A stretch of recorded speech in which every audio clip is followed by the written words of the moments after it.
red, blue, purple light. Friends, red, blue, purple light. Friends, facts, red, blue, purple light. Friends, red and blue, purple light. Friends, facts, you can get to know the ledger. Sacrilegious Sunday to Melanin Monday. You can get to know the ledger. My love, just open your third eye on Thursday. Lord, the food, the art, the clothes, the Vatican's getting exposed fast. We put the show on the road. You better stay on your toes. I was till the land focused on the ego. Then I opened my heart, let go of the ego. Grand after grand, we stacking up these C notes. Facts, facts, yeah, we gon' put this shit on our backs. Facts, facts, we in your city, pull up where we at. Facts, facts, peace, love and light. Peace, love to the family. Peace, love and light. To the family. Peace, love and light. To the family. These days and time, black man, is going to be the time that you have been waiting for. You came here for a reason. Whatever pressure, whatever adversity, whatever the fuck you feel, I don't know what you feel, but whatever you may be feeling is going to push you and it's going to provoke you and it's either going to make you or break you, similar to how pressure busts pipes or the shit makes diamonds. Peace to the family, peace to you and yours. Peace to the family, peace to you and yours. All right. Welcome, welcome, welcome to another episode of Sacrilegious Sundays. You are now rocking with the best. Yes, this is your host for the evening, Brother Red Pillar. And I will be joined by a special guest, the good brother Blue Pillar, who will be here as soon as we finish the roll call. All right. So, let's go ahead and do the roll call, ladies and gentlemen. Let's go ahead and do the roll call and see who is in the building. We got an early show, as you can see. Man, this what they call that? Daylight savings time. Yeah, it hit me with a few uppercuts, bro. It hit me with I'm just literally getting my time, everything back together. The daylight thing threw me off, but we back online. We back online. All right. Springtime is springing in. Yeah, it's springing in Atlanta, man. It's springing in Atlanta. You know what I mean? Shout out to the gopher who says spring is coming soon, because goddamn it, it's here. You know what I mean? And I'm loving it. You know what I'm saying? The flowers are blooming. I'm getting green on my grass again. The little the leaves are sprouting. I'm loving it. Charlotte in the building. Yes, peace to Charlotte. Peace to everybody from Charlotte reaching out for the event that we got coming up. All right. Tampa's in the building. Shout out to Tampa. Shout out to Brooklyn. Portland is in the building. Norfolk, Houston by way of Norfolk. All right. Norfolk, we're going to be there as well. AZ in the building. Okay. We have Fort Thomas, Kentucky, man.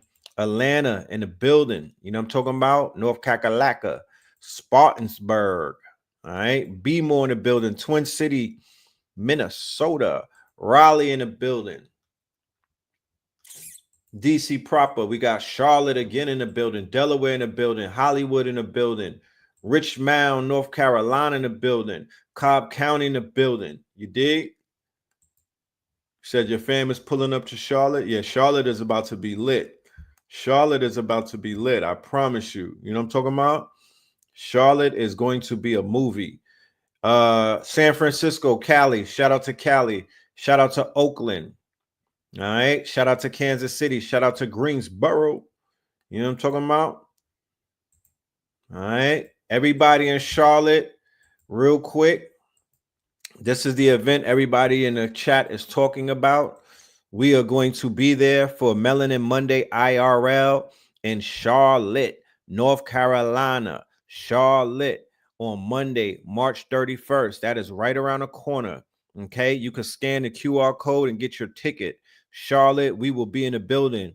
We still have a few slots open for vendors. We still have a few slots open for vendors. Charlotte, we will see you very, very soon. All right. And right after that, Richmond, Virginia, we will be in the building on 4/4. We will also see you, Richmond, Virginia. We will see you on 4/4 with AA Rashid. All right. We will see you 4/4. Okay. Make sure y'all are in the building. Movie. Okay. And then on the 3/22, which is on Saturday, next Saturday, we are going to be on Zoom with Bidel, Al-Kibalon, Blue Pillar, Red Pillar. We're going to be doing Fear of a Blackamoor Messiah. That is our monthly lecture. Please be in the building for that. That is going to go crazy. I promise you. All right. I promise you. Oh man. Okay. Kansas City, Missouri, Milwaukee. All right. And yeah, man. Shout out to everybody that's pulling up. Peace to everybody in the Sean. What up, man? What's good with you, my bro? Shout out to everybody pulling up.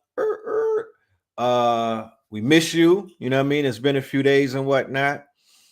If I could do this thing every day, I probably would. You know what I mean? I probably would, but god damn it, yeah, it takes a lot to get on YouTube these days. You got to do a few woo saws. You got to meditate a few minutes. You know what I mean? Like this shit is not it's not what it used to be. Detroit in the building. We got Texas in the building. All right. So once again, peace to everybody pulling up. We appreciate y'all. Make yourselves comfortable. We're gonna have a great conversation today. You already know what it is when me and Blue link up. So without any further ado, let me go ahead and get this brother line. Let me get him on stage and whatnot so he could be in the building with us. Shout out to the IG family. We see you. You know what I'm talking about? For the IG family, if y'all want a link to the 322 lecture, all you got to do is type 322 in the chat and you'll get a DM for the link. That's only on Instagram. For the family on YouTube, we will be dropping the link in the chat and it's also inside of the details. Okay, it's also inside of the details. Buffalo, Chicago, Lafayette, what's happening? All right, was really good with y'all. Blue, are you ready? If you are, turn your camera on so I could bring you on board. Okay.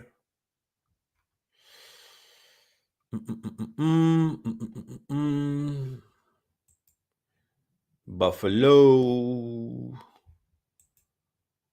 All right, Kentucky, Louisville, Kentucky. We was out there before at the Muhammad Ali Center. I like Louis. We was outside at night too in Louisville. Shout out to Louisville. It was turned. They had 1,000 barbecues. You know what I'm talking about? 1,000 barbecues. But I like that. I like the energy that was out there. I like the energy. It was a very it was a very heavy black energy. You know.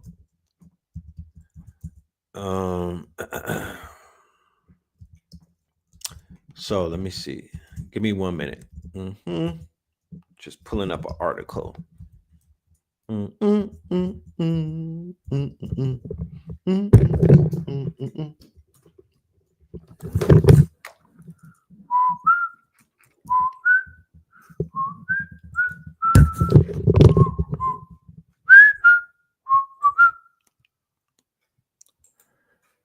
All right, ladies and gentlemen, without any further ado, I would like to bring to you none other than our good brother, Blue Pillar 44, in the building, aka Pope Pablo. On the YouTube. After we finish this, y'all, look out for the sermon for Mineral Ministries from Pope Pablo. That will be uploaded to the channel. After you watch this, give it a few minutes, and that will be on the channel as well. So that for your viewing pleasure. Blue, how you doing, bro? Doing amazing. How you enjoying the weather? Well, let me tell you something, bro. I cannot recall living through a tornado. So last night out here in the mountains, nigga, the sirens went off. So I'm under the bed, and I don't know whether this is the UFO that's finally coming, or I don't know what it is, because the sirens sounded wild close, right? And it went on for a while long, and then it was thundering for like a minute and some change. It was just crazy, bro. It was crazy. Nah, you know, it was definitely turned up last night. And I was in my office. So yeah, I remember, like, my mind was, you know, I was hot, right? So, but I was having these thoughts about the evidence of spirit in some of these what they call them act of God situations. And you know, I hear about the tornadoes, and you hear about hurricanes, and they talk about that screeching sounds that come along with it. They speak about that waning sound. KT talked about that when he Almost survived like the banshees. Yeah, almost like the sound of banshees.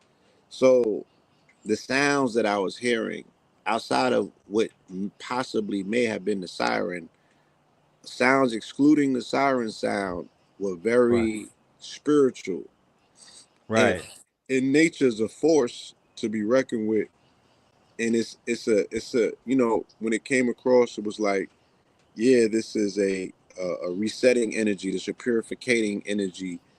You know, this is a destroy to rebuild type of energy. You know what I'm saying? Like, it was very violent. But we good. You know, today was beautiful. And I think that's the poetry of it all. That's the paradox of the whole thing. It's like, paradox, yeah. You know, you're gonna make it through. It's gonna get rough. It's gonna get bumpy. It's gonna get noisy. The house is gonna shake. You know what I mean? But if you're steadfast, you know what I'm saying, and you remain, you know, focused on what it's really about, the next day, the sun will come out, you know, because to be honest with you, April showers bring May flowers. But we're in March, and it has been raining every other day in March. And it's March flowers in Atlanta. It's not April. It's not May flowers. The flowers is coming out in March out here. Yeah, you know what I mean? Sprouting. And I was thinking about that earlier, you know, on live. I mean, on during the sermon, and I'm like, you know, nature needs no reminder, and daylight saving has no effect on the what they call it. It's the social signaling that the nature, the dog whistling of the creator that nature picks up on. Right. You know exactly when to kick into high gear. And granted, you know, in 2 or 3 weeks, this city and this state is going to be covered in pollen, right? And it would be the real initiation into spring. But for now, the budding of leaves, you know what I'm saying? There's flowers that are popping out. You see the whites, and you see the pinks, and you see the yellows, and you see the purples. And yeah, you know, you know that we are coming out of the thawing of winter, and officially, you know, a few days away from the celebration of spring, of which, as I said in January, you know, conscious community has not developed any inaugural event, no flyer, nothing to welcome New Year. They made all this niggas. They not doing all a this goddamn cruise. noise in January. Ain't no cruise, ain't no retreats, ain't no tents, ain't no retreats, ain't no Stone Mountain getaways. Yeah, none of that. Nigga didn't even like pull up and roll up with me and smoke one. Like, none of that. Saying?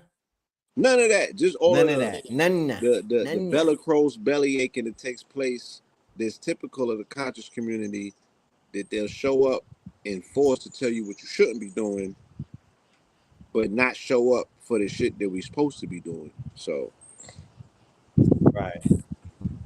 Yeah, I'm literally. It's funny that you said that because I literally was online on a campaign. I was searching. I'm like I'm going through mad woke pages, what they call conscious pages. all I'm of that. looking for mad. I'm seeing mad other things, but nothing about the New Year celebration. What the plans are. Where we gonna meet up. None of that. What's the gathering look like? Because theoretically speaking, that should have been done when they was trying to Yeah, argue with us on about when the January damn New 1st. Year's was. They Right. should have got ahead of themselves and put some flyers out.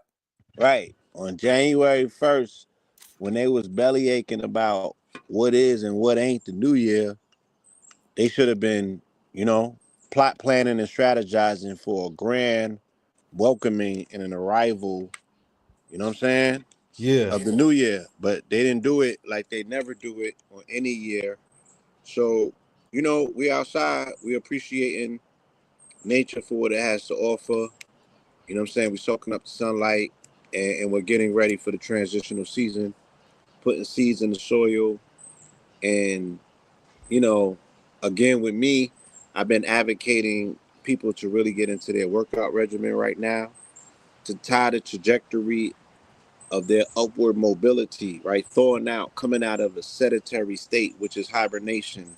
The Right. same way that the sun is coming out of the murky grave of Pisces, of the water, and it is rising to its, its Head. elevated station of Leo, which will be its apex in summer. So as it's breaking through now, going into spring, which is its rebirth, you should tie the rebirthing of your body. You should tie your resolutions. If this is your new year, then you should be kicking into high gear. Like this is when you do your resolutions and when you tap in and when you work out and when you exert, it takes a lot of energy for like, this is real quick science. Like same way when we work out in the wee hours and it Yeah. crosses over from dusk till dawn, that's a pocket of time when the universe is taking a lot of energy to cross over from night into day.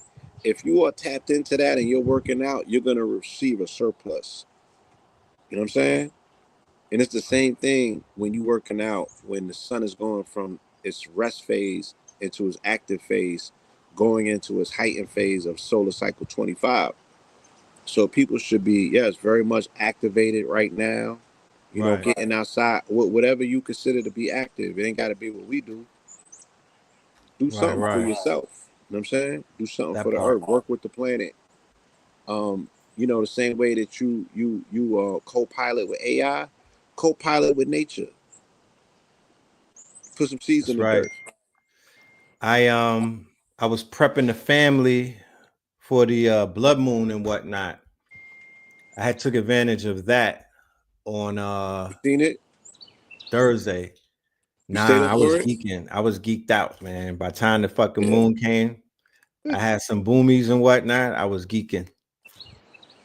Yeah. I couldn't even make it outside. It's crazy. I felt it though. Yeah, I felt that it was strong. You know what I mean? Yeah. Very strong. But I think I was up waiting for Playboy Carti to drop type shit. Right shit. I was with the YNs. Why? Yeah. Since they was crossing over, that's dope, right? He dropped on a bloody. He dropped on He a a bloody blood. moon, huh? Yep. He a blood who dropped on the blood moon Blood who dropped and on the blood moon, but he kept missed all the it. little niggas up to like Yeah. 6 and 7 a.m. in the 7 morning so a.m. they could get Yeah. they caught the effect of all of that. Yeah. He crashed the little niggas, He dragged crashed them out through the the moon, YN. and then smacked him in the head with a 30 piece. Ugh. Because, 30 degrees or anything 30 represents the moon. It's a cycle. Even though the moon is technically 28-day cycle, but you think about 30, you think about a degree, that full cycle. So yeah, man, it was dope, you know, to see it line up like that. Right. I popped out in the AM. I think I went to the gym probably 5 that morning. And by the time I got back, you know what I'm saying? I was able to hear that Kendrick verse And I was so happy for the youngster. Right. He was skating, he was dancing, and I know what that meant for the genre. You know what I'm saying? For both of their audiences. Yes. Yes. I feel that I think that the plate is full. Let me drop the link to the new channel in the chat. Give me a minute, y'all. Let me go and pull up the new channel. But I think that I think the plate is full, where there's about 5 or 6 albums that we Need to review ASAP. ASAP reviews. I'm talking about ASAPington. Yeah, Like, singles and albums. There's a lot going on. there's a lot, A you lot. know. A lot. So it's that time. I'm gonna reach out to Rich and let him know, bro. Let's go. Non-stop. Yeah, it might be one every day for the next 8 or 9 days. Gotta do the Tory review. Oof. Man, Tory Lanez went Yeah, crazy. problem child. Again, legend. Sun rises in the east. Sun rises in the I west. wasn't even familiar with him like that. Keeping it a buck, Yeah, like not his music per se. I wasn't a Tory Daystar's fan. doing what Daystar's supposed to do. That sun rises in the west out of the murkiness of purgatory. Same way, coinciding with the sun, right? Coming out of the watery grave of the purgatory of the West Coast U.S. prison system, right? Yeah, Comes shining light. the He'll represent in the he's north, buried in the West. buried in the west. He's in purgatory in the West. But as the day star, as the sun or the morning star, you know what I'm saying?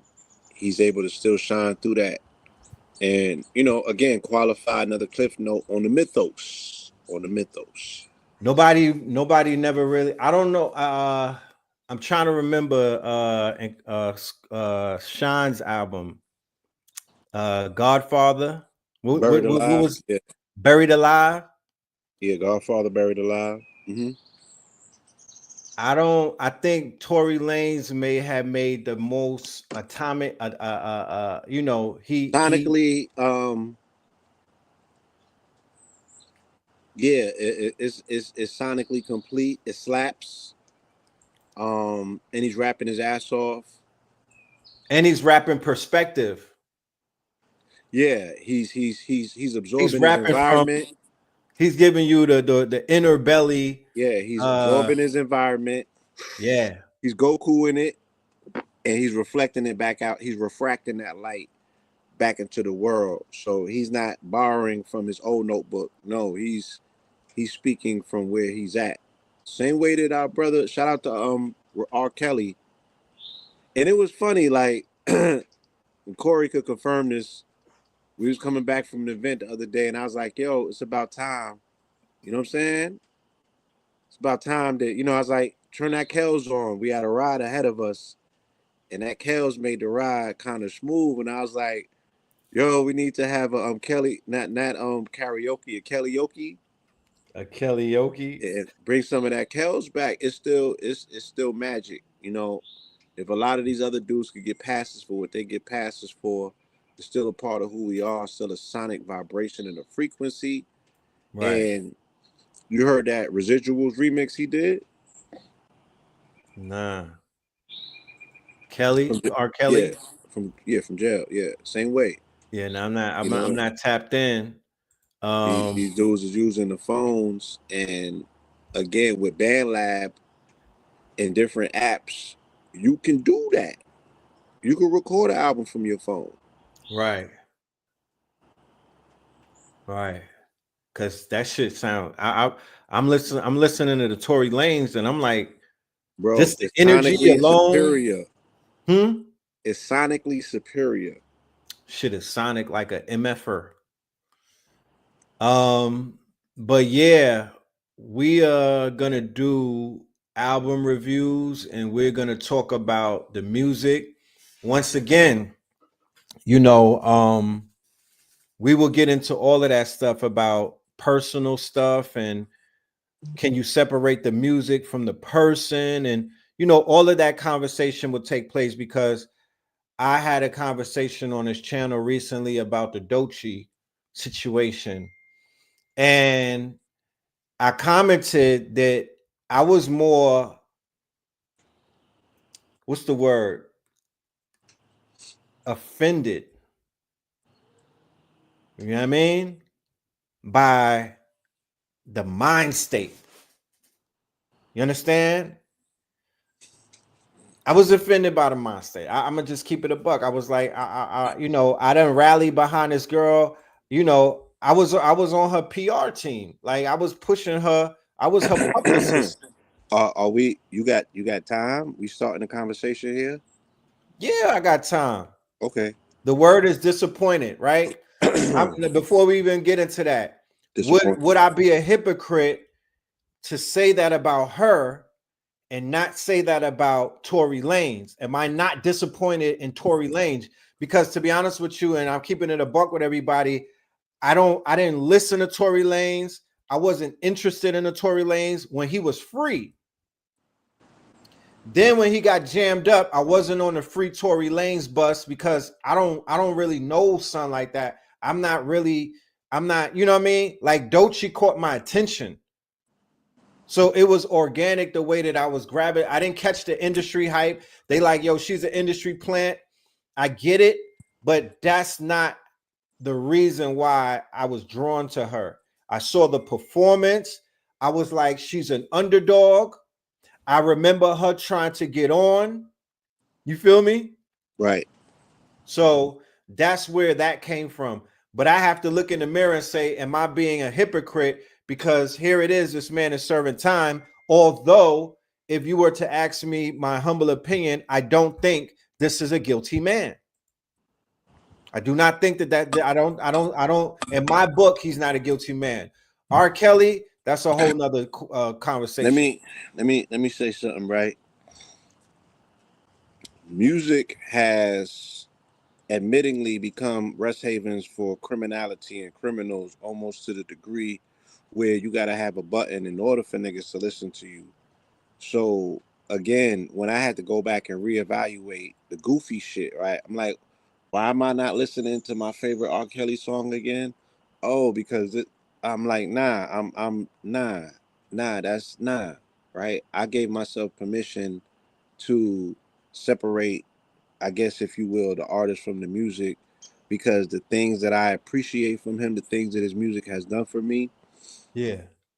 I'm able to look above and beyond what he does in his private time, when he's not taking his private time to make music, right? Because I'm not with him in the studio, and I'm still appreciative of what comes out as a result of that. I had no indications of wanting to be in a relationship with Doechii, even though that I bought into her character, right? I was not, Right.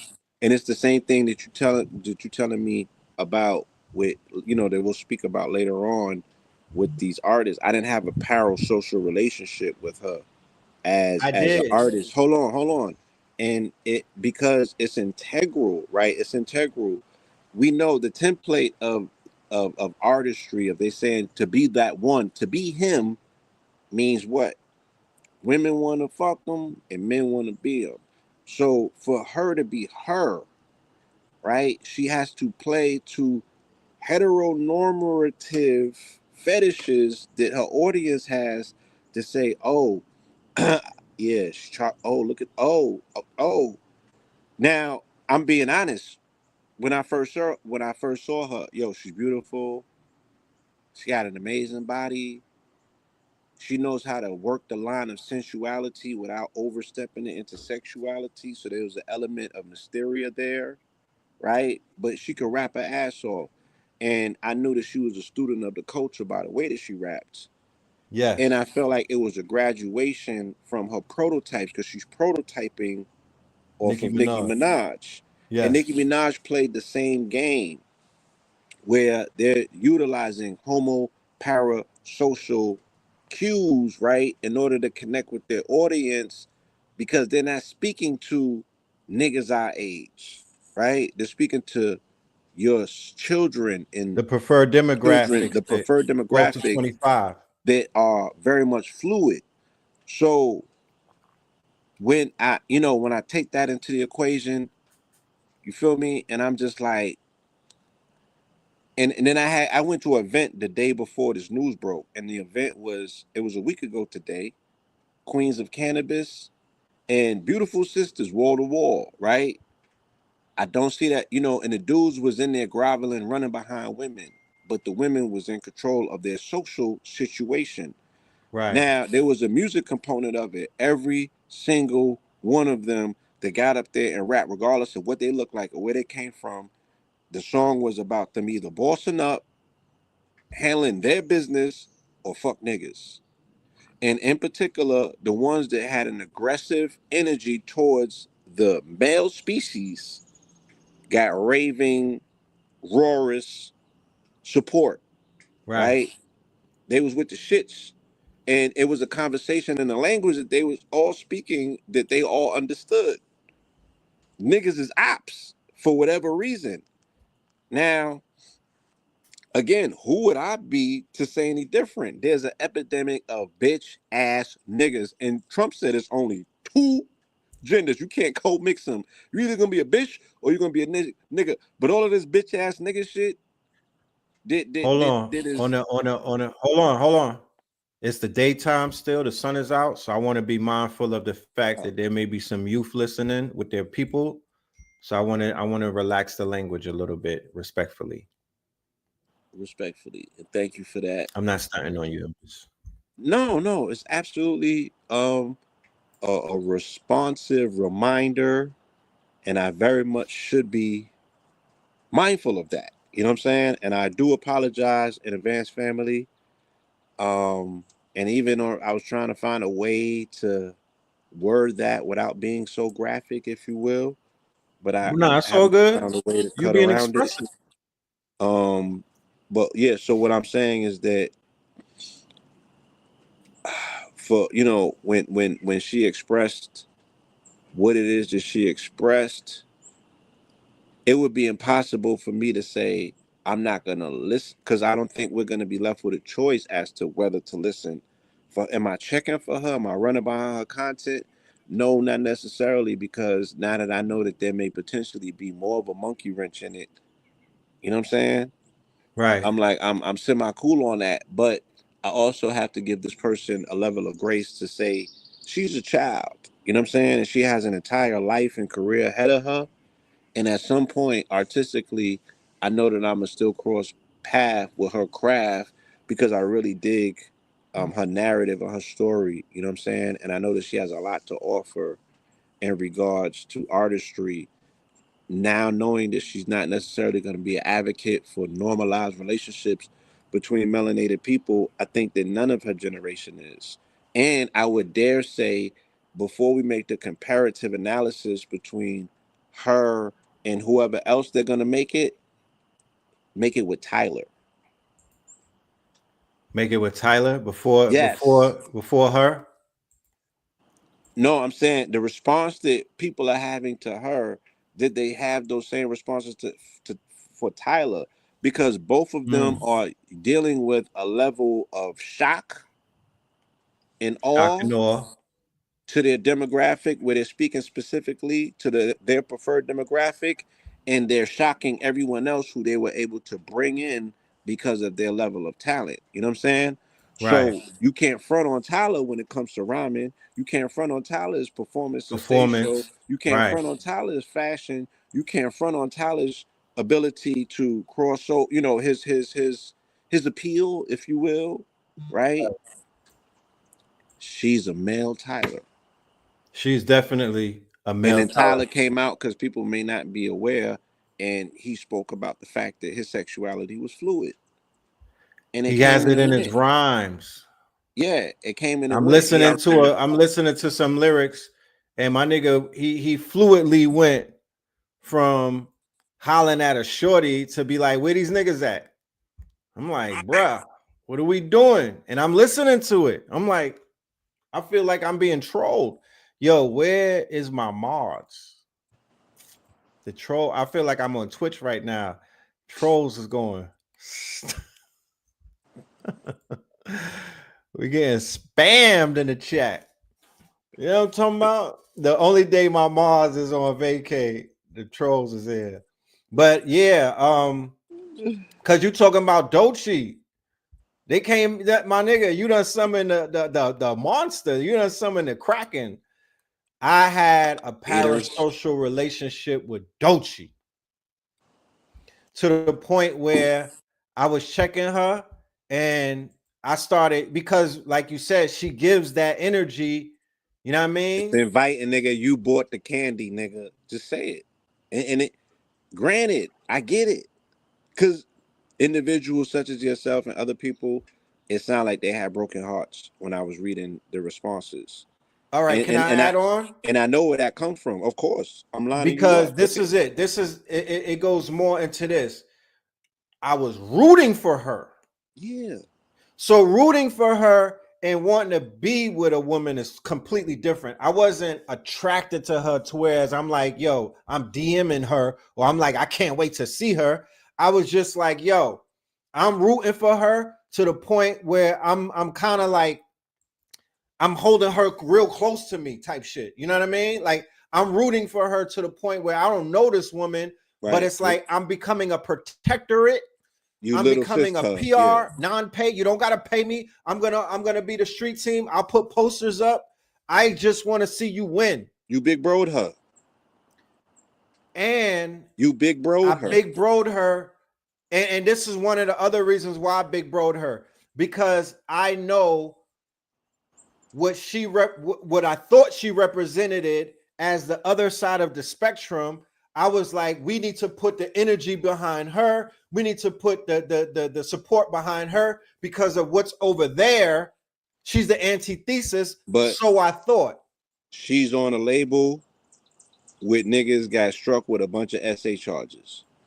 So how safe is she? One, two. Why don't we have that same courtesy, commitment, and protectorate for Rhapsody? Yeah, that's a whole nother conversation, you know. And somebody did mention that we was throwing Rhapsody under the bus while we was bigging her up. And you know, that is somewhat kind of true. You It feel me? is. It is, But because I this don't is the know thing. Doechii. I know Rhapsody. That's what I'm saying. I got a personal relationship with her, and I didn't edify her to the same degree that I did when Doechii won them Grammys. It was like it was like a footnote to it. You know what I'm saying? She took precedent and went to the front. So I'm like, I'm guilty of that. And I had to really analyze, and it was the day of because somebody called me out on it. It wasn't down the line. It wasn't last week. It was the day of. And I sat down and I analyzed it. And I really was going through my mind. And I couldn't come up with an excuse that quieted my inner dialogue. It was like, No, I know what it was. It was again, parasocial. even before that. What created the parasocial relationship was the performance. I'm about to say, because she got a Performance stage pulled game. me in. The She got artistry. performance. It Yeah. was the artistry, and the artistry spoke of confidence. The artistry spoke of you're in your bag, you're in your skin, you're Preparation. comfortable. So what Yeah, I don't get preparation and from Rhapsody execution. is I don't get performance art from her. Yeah, she could rap and she could perform, but I'm not getting performance artists from her. She's in the she's an alphabet community too. I'm not gonna touch that. They saying that she would clear Doechii. Yeah, I don't know that. I can't verify it. You know what I'm saying? And I know her socially, but I have not flirted with her or saw her in social settings or relationships. Right. Um, and I ain't gonna start telling on what I did see because it's not appropriate. I Right. And appreciate to be her. honest with you, Yeah, I appreciate her as a human. She's a dope human being. yes, she's a dope human She's being. a dope human being. She's a dope artist. But like you said, there's elements that still need work. That's not to exclude her or minimize her. And I'm not saying that you're doing that. But these things often happen when we make comparisons. You know what I'm saying? As if both of these young women, but then it's also necessary because we are making observations as to why we elevate one over the other, as if there's only one place for women to be. and both of them represent the alternative. You know what I'm Right. saying? And I'm not shit like this year. It wasn't this year. It was last year, because I was probably on the, you know, like Glorilla. I was never really a Glorilla fan, but I appreciated her enough to say I see where she's at with her artistry and the base that she speaks to, and I appreciate her sense of community for her community, for her, you know what I mean, for her contingency and for her Right. community and her consistency. I appreciate that for what she represents. I appreciate and what she represents as a businesswoman. The grind is necessary to keep those schedules, to keep that consistency going. And I she's the respected that, underdog. and she's the under. I respected that. You know what I'm saying? She It's came not in. necessarily. Yeah. She came in the game with a trash song, a gimmicky song. A She didn't viral come in the hit. game, huh? A viral hit, nonetheless. Yeah. A viral hit nonetheless. Nothing to take away from this young lady from out of Memphis Hmm. who has a come up story. She has an origin story. You know, people can follow her the same way that Doechii has a come up story, a story Does that I kind impressive, of I checked her out. I did a little bit of backlogging on her. So I impressive. realized she has a creation myth and whatnot. And it's one of Yo, those. yeah, like she's like, and I'm sorry for cutting you, You're uh, not, but go ahead. but go ahead if you finish. Nah, finish it. Finish your She's breakfast. like, she's like Issa Rae's little sister. You know what I'm saying? That comparison. Like I the like that like comparison. this world was kind of created for her. And again, when I'm looking at the latest crop of these Grammy winners, when I'm looking at the latest level of artists that are coming into the game, you know, again, I'm seeing the fact that they're gonna have to carry so much on their shoulders in the midst of a culture war. So I would look at her as somebody that's gonna pick up the plight of melanated women on some DEI shit more than likely. You know, she's gonna have social commentary. You know, I think that she'll be responsible enough to speak to certain things that need to be spoken to, and Who? for a demographic that needs that particular mouthpiece at this time. So she's playing a game that I think, you know, for her may potentially make sense, but for the audience, us sitting back, that again, because we got expectations. Yeah, that's probably not going to be. We're gonna be let down a lot going forward by people that we got expectations for. That's gonna break from the pack to do their own shit right now, because that we live in such a splinter society that people are Right. gonna have to stick with their tribe. It's very tribal already. Um, I was observing Rolling Loud last night, and I happened to come across a performance by none other than Sexy Red. This was a very long performance, something that I would have hoped would have wrapped up sooner. But she was literally on the stage for about an hour, doing what she does the best. You know what I mean? We don't have to get into the semantics about what Sexy Red does. Everybody in the audience is familiar with her tactics, her theatrics, and her performance art. Or stick, right? Right? Um, she was looking like, I mean, I don't even want to talk about nobody's body, but I'm not here to body shame. Yeah, don't. Yeah, that's I'm not not that. doing that. I'm not gonna do that. Shout out to Sexy Red. Shout out to her mother. I saw a video with her moms, and I understood more about her That's her from manager. seeing Yeah, her Umi and whatnot. You know what let's I be mean? clear. Yeah, Right. it's not a Going back to what I was transient. saying, Yeah, the parents are our generation. They're aunties and schoolies and whatnot. I get it. I get it. I get it. The more I want to meet these artists' parents. And to me, that is how I can make a better assessment as to who we're seeing and whatnot. You feel me? I want to meet the parents. go meet the Grams, huh? I want to meet the Grams. You know what I'm talking about? I think that should be a prerequisite. Somebody say, why watch Sexy Red? Please do not share. See, once again, this, Just speak your piece. That's all. yeah. And watching her, it made me say, you know, once again, it put me back in that longing for somebody to come along and somewhat dethrone that shit, bro. You know, I like Glorilla. If you were to say Glorilla or Sexy Red, who would you rather move forward on the chessboard? I would put Gloria in that place, only because, you know, like you were saying earlier, it's a little more disattached to her. I see a little bit more attached to her that I could kind of like go with. She's a balance act. She's a balancing act and whatnot.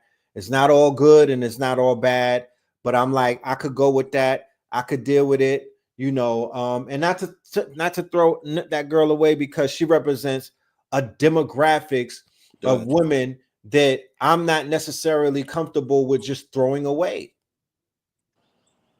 No.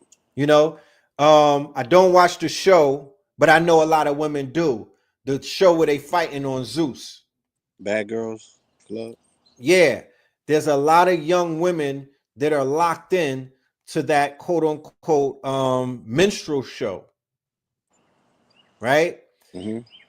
Druski is looking for love.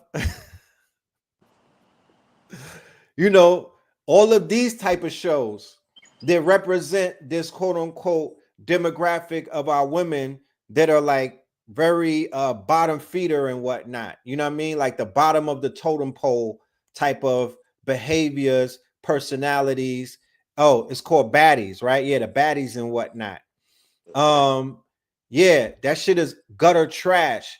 Dude from Zeus, the skinny nigga, the more, yeah, somebody needs to, I need to see, you know what I mean?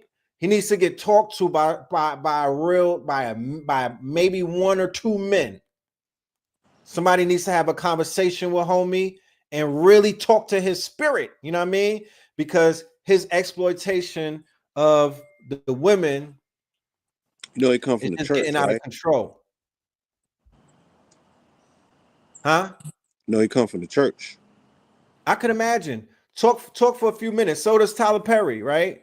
Talk for a few minutes to the people about your interpretation of these shows and what that means, because the shows tie into TikTok culture as well. Yeah, I mean, you know, I don't I've never seen an episode of Baddies, right? But I do watch Love and Hip Hop with my Wiz. I do watch other programming that she watches because I want to know what she's being programmed with, and then we have conversations about it. You know what I'm saying? So I have a better understanding as to what the young generation or younger women or just younger society, you know, what's on their mind, and what do they prioritize, and or why do they act the way that they do, right? Where so I can identify where the social breakdown took place, and then if need be, take responsibility before I cast judgment, right? Um, so you know, we we can't pretend as if we knew that ratchetness is sticky, right? Ratchetness Yes. equals retention. And the way that media is driven, media is a multiplier of attention and retention. So what's going to get you to the program? That's attention. What's going to keep Right. you there? That's retention. And any media apparatus is into the ad business, right? The only reason that people make content professionally is to sell ad space. So I understand that that young man is very successful, you know what I'm saying, because of that, with selling ad space. Now, if us as the consumer or our people as consumers are consistent with eating trash or ultra hot, ultra processed foods in the form of media, then you know what I mean. Then they got us coming and going. It's the same way that they're gonna run down the slutty vegan and get slutified, right? To pay for high price, low quality food. Right. So we're paying high prices for low quality content. The high price that we're paying is that this content is influencing our children. This content is influencing our women, and bar none, And I don't want to play this equanimity in society to say, oh, the women are more important than the men, or amongst us, melanated women are the a subset of society that we need to pay the most attention to, because nigga, we ain't going nowhere without them, right? Right. I don't want to play that game necessarily to minimize the value and the importance of men, but it's very important that we know what our women are thinking, and where their minds are headed, because their mentalism creates reality, my niggas. Like, trust and believe that. Their magnetism and their mentalism brings things into this particular dimension. For sure. So we will want to know what they're thinking. We will want to know why they're thinking what they're thinking. And we want to course correct, if possible, the things that they may be thinking, especially about themselves, that's not correct. Because that shit is going to be filtered into our children. And why is it so precedent? Why is it such a pressing period of time? Why are we at a precipice? Because humanity's on the ropes, my nigga. Humanity's on the ropes. Yeah, it's ratchet, and the wretched is biblical. We on the ropes. We are in that time of judgment that is spoken of in all prophecies. I think all last week, the majority of the sermons that I was reading was about, God was talking greasy to these niggas and calling them prostitutes and harlots and shit like that. He was talking greasy. Yeah, a hoe on the side of the road getting pimped out. She's the town throwaway, and was talking crazy back then. You know what I'm saying? And All he the was way back speaking then, all huh? the way back then, and they were prophesizing about a day and time that we are currently in. And they were speaking to a people that only want to identify with the glorious, vainglorious, positive parts of the book, but not the motherfucking tire that he was putting around niggas' necks, right? When he was saying, look how far that you have gotten because of how far that you have gotten away from the Most High. Look how far you fallen. Look what you fallen into. You over here blind leading the blind. You following these people, and y'all over. You have went over in the ditch, but can't abandon our women. You know what I'm saying? We can't wipe our hands for them. We can't think that we can do better. We got to Hell dig in. no. We got to figure something out. These women is too beautiful. These women, and I guess on surface, and that's not the true identifier of who anybody is, but on the surface, to the eye, right? You know what I'm saying? Minus the enhancement, the Most High put a whole lot of stock into creating such beautiful specimens. For them Hell to yeah. have such ugly attitudes or ugly dispositions towards the world because of negative experiences that they have either undertaken, things that was told to them that's not true, right? Corporatized music that has put profit over people, and that has pumped, yes, these ideas and these concepts into their heads that we reinforce as culture, that they have definitely bought into. So we do have a prostitute culture. We do have a culture that's, without being judgmental, we could sit back and say, I don't think people love themselves as much as they probably should, based on the level of surgery that we're seeing, surgical enhancements and things of this nature. Again, without being judgmental. I think that impressionable minds, right, Mm-hmm. are being challenged with the metrics of value in this culture. Before I look at it and say it's an issue of love, I say that there's an issue of value taking place. The value of the natural body, the value of the natural, the aesthetics or the phenotype of, a wide nose or wide lips or wide hips, things like that. You know what I mean? They used to be valued more. Wide back. Uh, well, wide There's a backs used big to back be, movement going. the big back movement was valued, you To know. some, yeah, they had to have been, because Minnie and Nana with the moo on had triple elbows with big backs, but they was valued. That They was were Nana. valued. She It put the call wasn't, out. Everybody came to the crib. this is Venus. We're still talking about DNA. We're still talking about DNA. They say beauty is in the eyes of the beholder, right? That what they say. So going all the way back, Mm-hmm. You know, with the Venus, Hottentot. the Hottentot, right? This was still Our some apartments. Yeah. right. So we're talking about beauty standards, right? Yes. The Beauty standards. value of the beauty standards have drastically changed.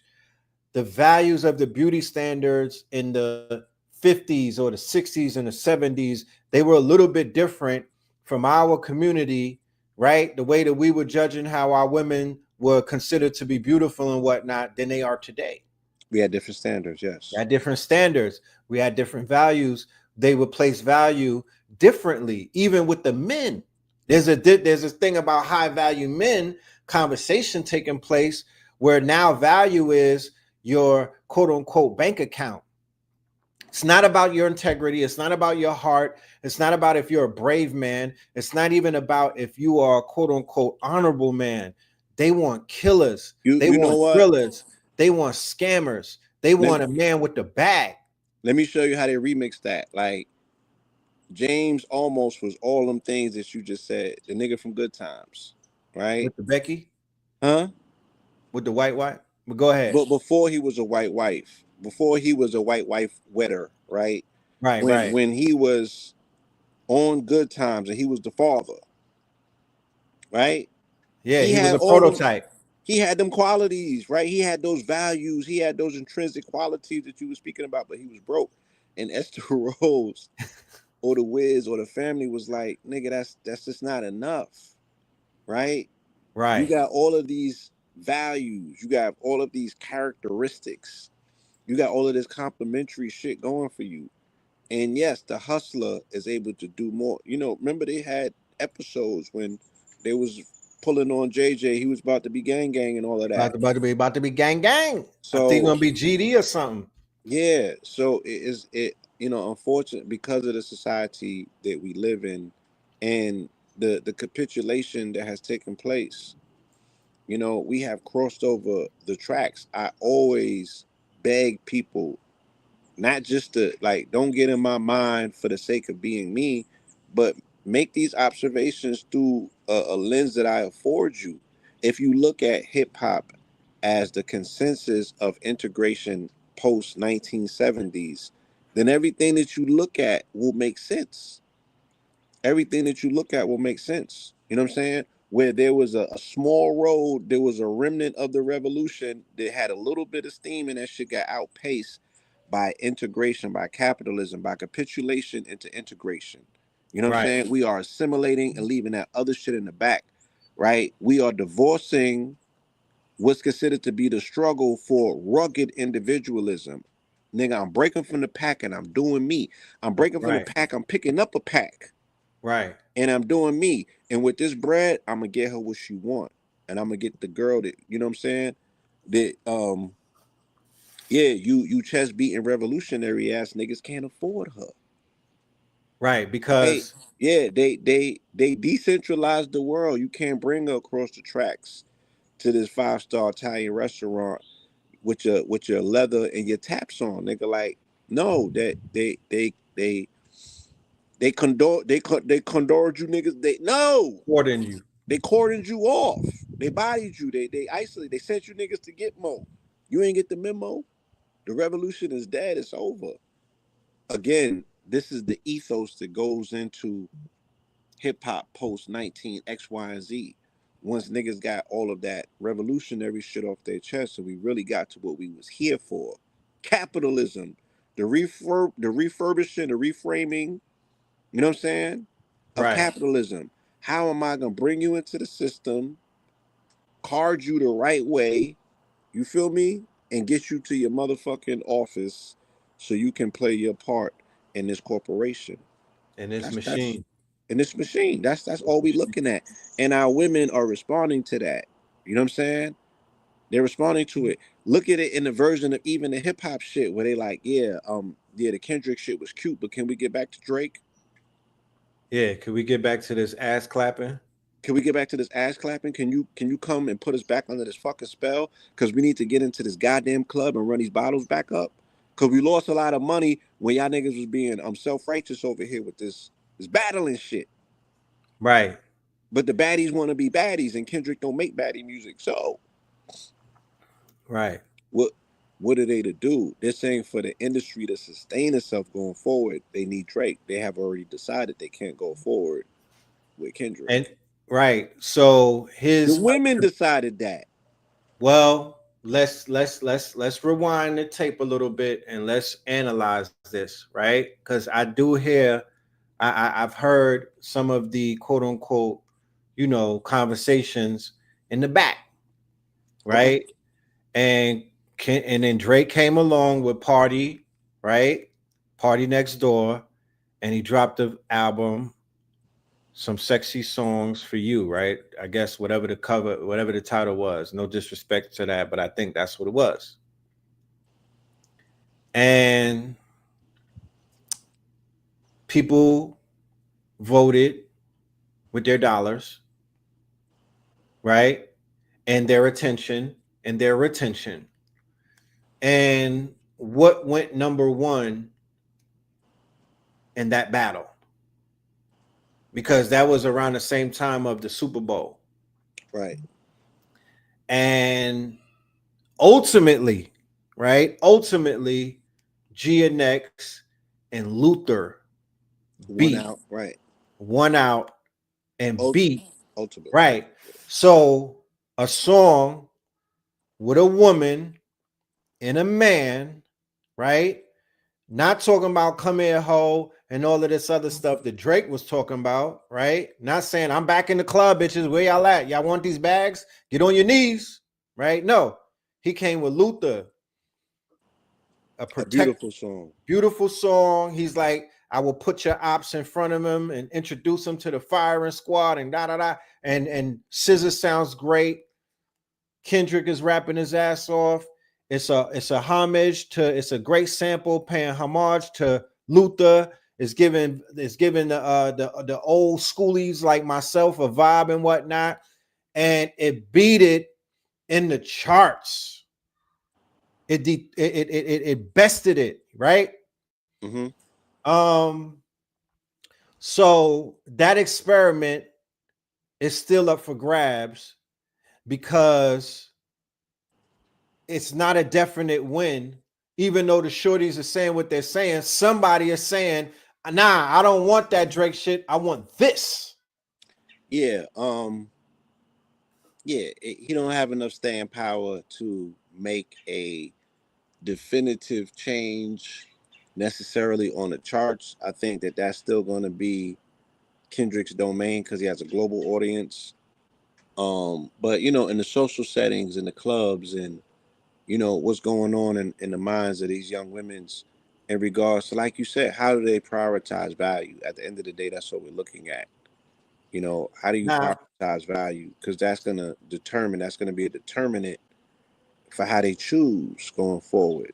You know what I right. mean? Now, something interesting happened this weekend. A new artist emerged out of the fray because we're talking about numbers, right? So if you establish yourself as the king, the numbers have to show it. It don't matter if people say they don't like your album and it's trash. This is a numbers game. This shit is run by numbers. It's run by number ones. It's run by numbers and it's run by the charts. So who comes out of the quote unquote side of the stage with Kendrick in tow to support him fully?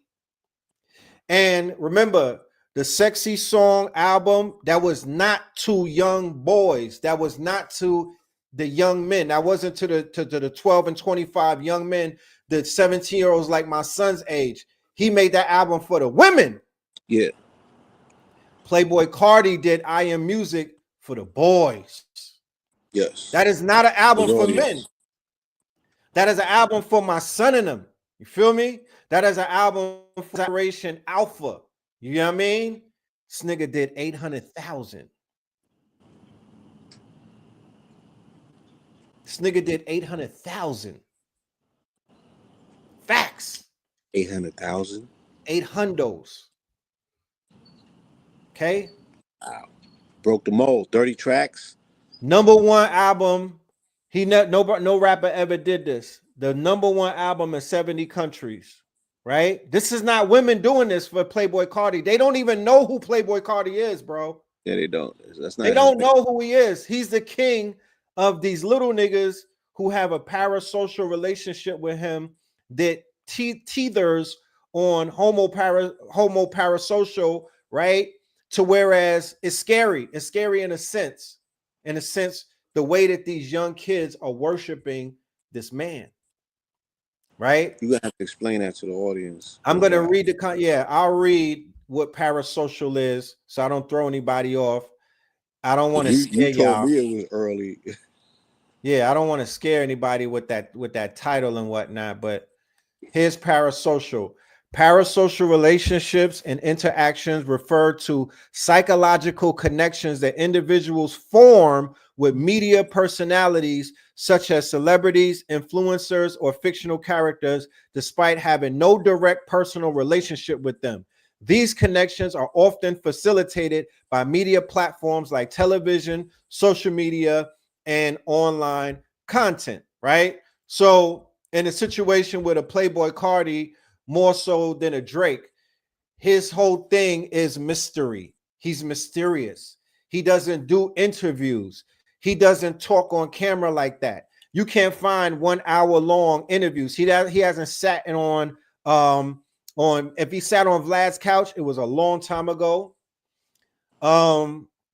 He's mysterious, right? He's non-accessible. That's the new famous. Anonymity. He has that. Anonymity is the new famous. Yeah. Right? Kendrick is anonymous. You can't find Kendrick. You can't tweet Kendrick. You can't DM Kendrick. You can't see Kendrick.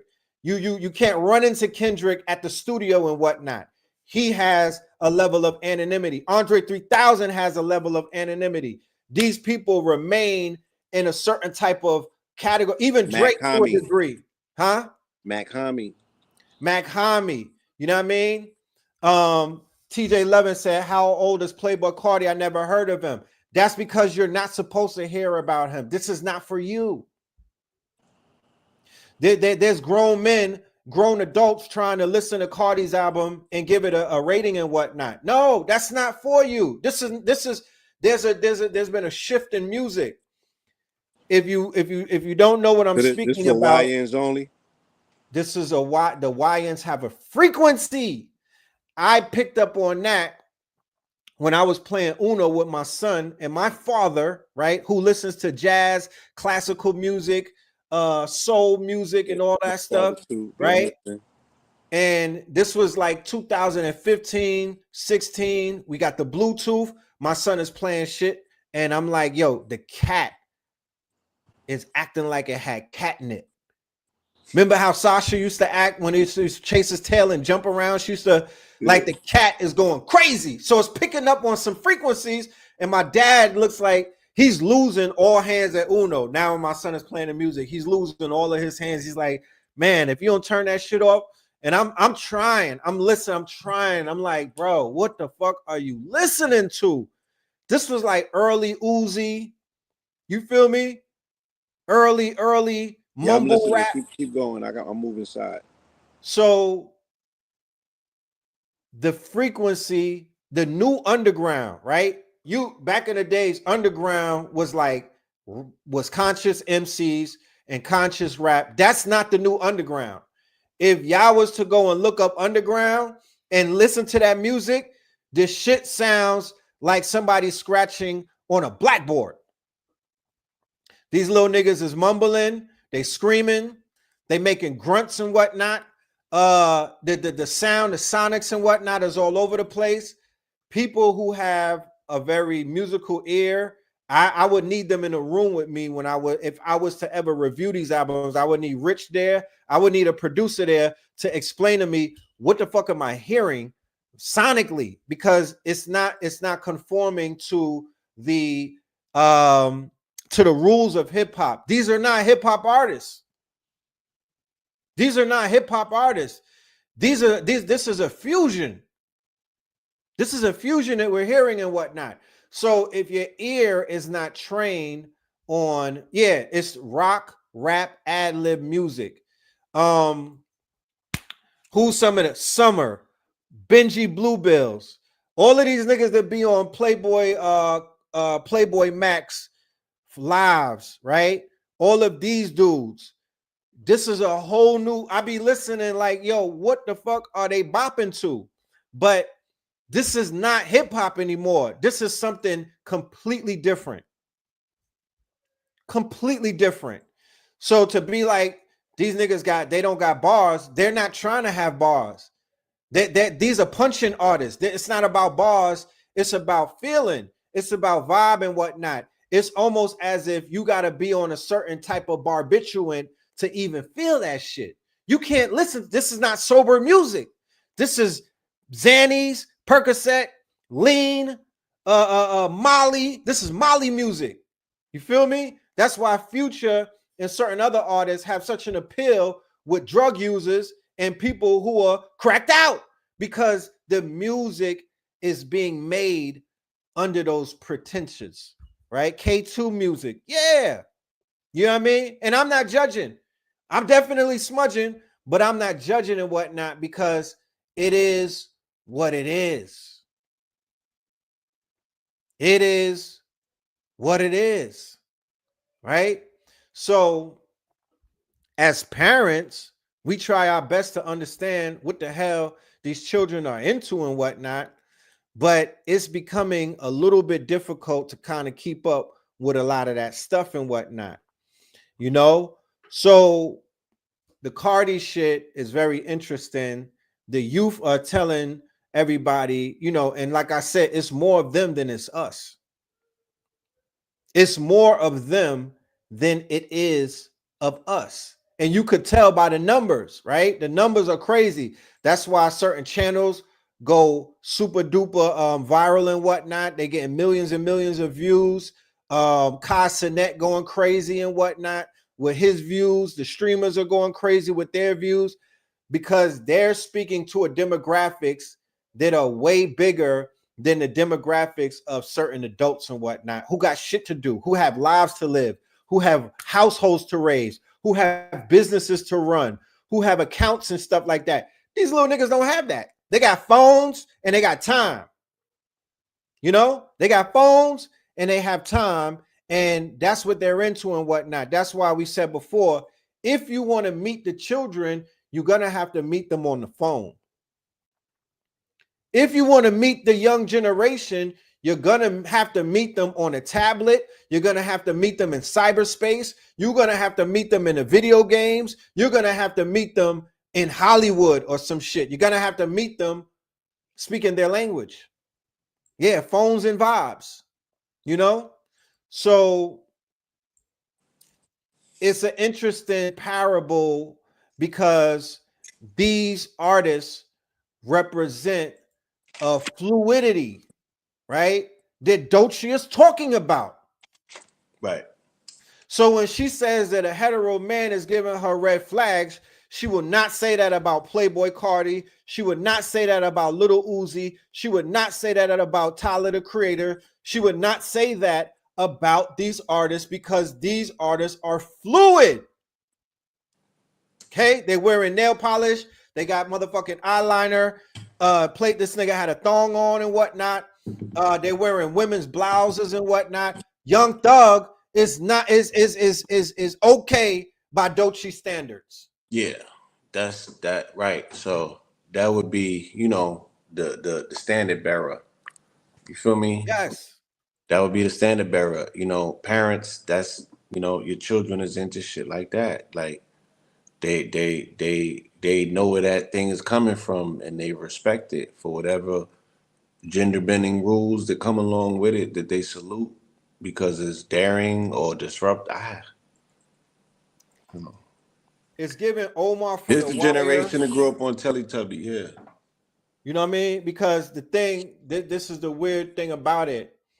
These are fluid gangsters, right?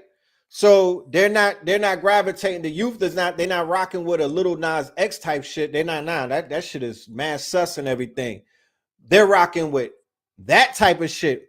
YBN, right? NBA Youngboy, right? What did he pop up with? A painted face. He had his face painted the same way that when you see people doing album reviews of the Carti album, they got their face painted white like the rock group Kiss, right? So what the young boy popped up with nail polish, face paint on, and he was like, "This is my safe space," right? And amongst the young generation, this is the most gangster of them all. This is he is him. He's Himothy. He's Himothy, yeah. He's Himothy. He's driving up. He's the one. He is the battery. He is the motherfucking Tesla battery and most of these YN's backs. The niggas walking around with the tight jeans and the shiesties on. Now it's baggy jeans, I guess, but whatever. So I would ask you, is painting of the nails, is that where the line is crossed? Like, could a nigga have his nails painted and still be considered to be masculine in the schoolies books? Because me and you the same age. You're not gonna escape the schoolie shit. They threw that on me, nigga. You schoolie blue. So let me know.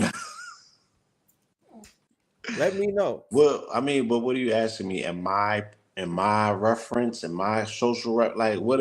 Yes, in your reference, in your social reference. Am I gonna take a nigga serious that got on nail paint or eyeliner? No. But I won't turn my back on him either, because I understand that more than likely this person has a very self-deprecating character, right? A nigga that might paint their nails might, blow your head off, because I don't know what they think about themselves, and I don't know what they think about society. I don't know how they've been orientated. I'm gonna get that nigga his space. Me personally, because I don't know. Yeah, I don't know the mental mental myopia that goes into that shit. Somebody said XXX set the prototype. To a degree, yeah. Yeah, because that's emo. To a degree, but he wasn't fluid per se. I think the nigga might have, painted his nails and everything. Right. But I don't know, like I can't. These little niggas that came in with all of this aggressive charges on them against women, that's a lot of that shit is homo and indicative behavior as well. You know what I mean? These dudes that, the academics of the world and the way that they orientate their relationships towards women, you know what I mean? Is very toxic. Yeah, there's a lot of confusion out here in these streets and in this world and in this music, because, the water has been spiked, and anyone that's drinking from the trough is, they could be contaminated. You know what I'm saying? So think about these parasocial relationships, right? The fact that when you look at an artist and you tap into their energy, you're really tapping into their energy field, and whatever goes along with that in their shadow, you got access to that shit as well. Right. So nobody knows what they have been dealing with and tapping into. No one knows what they have been exchanging with these artists when they make these exchanges, when they open up, because music is a receptive medium, meaning that you can't block it. Once you open yourself up to it, you receive everything that comes with it. You know what I'm saying? Right. The highs and the lows, the shit that you see, the shit that you don't see, you're still absorbing all of it. So I don't want to necessarily go too far off the deep end with it and start sounding paranoid. People are bringing up the fact that Prince wore eyeliners, Prince wore heels. He did, yes. Prince wore his shit was like Raquel Welch, his bang, his hair. Yeah. So what was that about? Was that about, I am so fly that I'm androgynous? Yeah, he was playing on those parameters. And again, because we have made exceptions, you know what I mean? Him and Michael Jackson being the most prominent ones. Or again, our parents with Luther. You know what I'm saying? Yeah. We have made these exceptions for artistically gifted and talented people amongst us, and now, so now here the children are. They're knocking on the door and they're like, what about our exceptions? And then somebody said Prince had baddies. Fam, these niggas got bad. These We niggas talking got about baddies too. these Like niggas got baddies too. They got the they got baddies. rosters. They got the baddies. You know what I'm saying? The baddies worship at their feet. So they're not. They're not. Their music is speaking about them popping women and models and what have you. They're heavily misogynistic in regards to their relationship with women. They're not eschewing their relationship with women in favor for their relationship with men. They're not saying that shit on wax. The Nah, they not. pursuit is still, you know what I'm saying, women. And yeah, Prince had him, Mike had him. Everybody's auntie was Prince's fake wife. You know what I'm saying? We all Rick experienced that. James. But that doesn't exclude the fact that, you know, he was playing on with that very thin line. That doesn't exclude the fact that he was borderline fluid. You know what I'm saying? And Right, we were willing to overlook those things, but we don't want to overlook it in the children. And we all grew up on making excuses and making passes for these artists that was showing us. Like, a nigga can't show you his ass and then you not see that. right. You know, I was looking at Sly Stone and the Family documentary, Yeah. and I was looking at their fashion and whatnot in his earlier days and whatnot, and I was just like, you know, whatever the shrooms was, or whatever the lamb spread that they were smoking, whatever it was, it had, you know, maybe they was getting so much box that they just was like, yo, we gonna be. I think it was because remember that's like the As love a free revolution, sex era, yeah. that was the sex revolution, and it was like Girlies is these free for dudes the was really yeah. like they was just so laid back. You know what I mean? They was just so in they chill back. Was it the cocaine? I don't know. Yeah. They was competing with the baddies to be the baddest. Yeah, And you know, so we see a lot of that today, unfortunately. You know what I'm saying? And I just don't want to make excuses for it, man. It was just so many shit, so much has flown over our head and it's finally landed and we pointing fingers. We got a lot of nerve, you know what I'm saying, as a society for the shit that we let pass. And you gotta just let one of them through. You know, you feel me? You just let one, like the shit is a suicide bomber. He could blow the whole shit up. right, And that's where we're at. You know what I mean? We're at a particular place where there's a lack of testosterone. There's a negative birth rate. You know what I'm saying? Mad of these children came from single parent households. They were already been, these niggas is the product of DEI programs in school already. And we got a lot of nerve. We pointing fingers. We like, no, the fucking system works, my nigga. Look at the result of it. Look at the result of it. yeah, And then all of these young men that are in social places getting groomed and getting exposed to alternative forms of sexuality. We don't want to look at it, but now it's in our face. And now this is the music that your children listen to and the culture that they belong to. So, you know, and there's nothing being done. You know what I'm saying? Donald Trump ain't passing no executive orders on this shit. There's nothing that's being done in the meantime that's gonna stymie the effort for it. So what are we? You know what I mean? I just don't want to be the old nigga that's just complaining about everything. But I do want to have an overstanding. You know, I'm more about, you know what I'm saying, the psychology. Like, what are we looking at? And what could potentially be, you know what I'm saying, the results of what the fuck it is that we're looking at.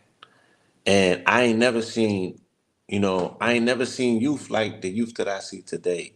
I never seen despondent zombie like little niggas. You know what I'm saying? I've never seen, you know, children that belong to a subset of society that seems to be so secretive that them niggas don't talk. They just whisper and shit. Like I just never seen it. well, now you see it. You know, Yeah. I do want to put on a record that the influence for the Playboy Carti aesthetic and this album is Lil Wayne. You know what I mean? It's all Lil Wayne influence all the way down to I Am Music. That's a Lil Wayne thing. You know what I mean? The misogynistic rhymes, you know, all of that shit.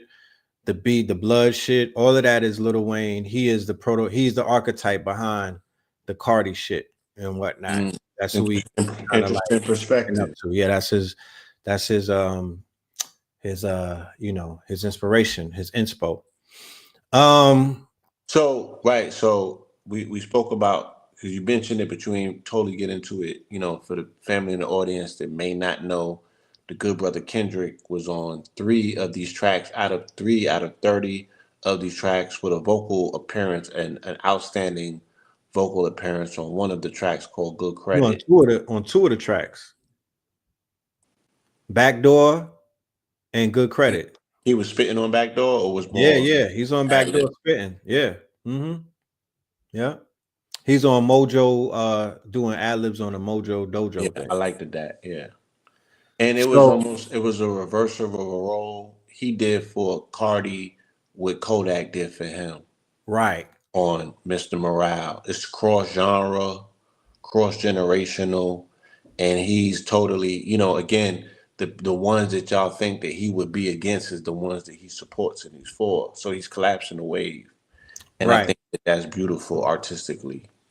Right. You know, he gave him a huge cosign artistically by, you know, aligning himself with his movement. Pissed off Kanye, Ye, had him acting like a quote unquote child and whatnot.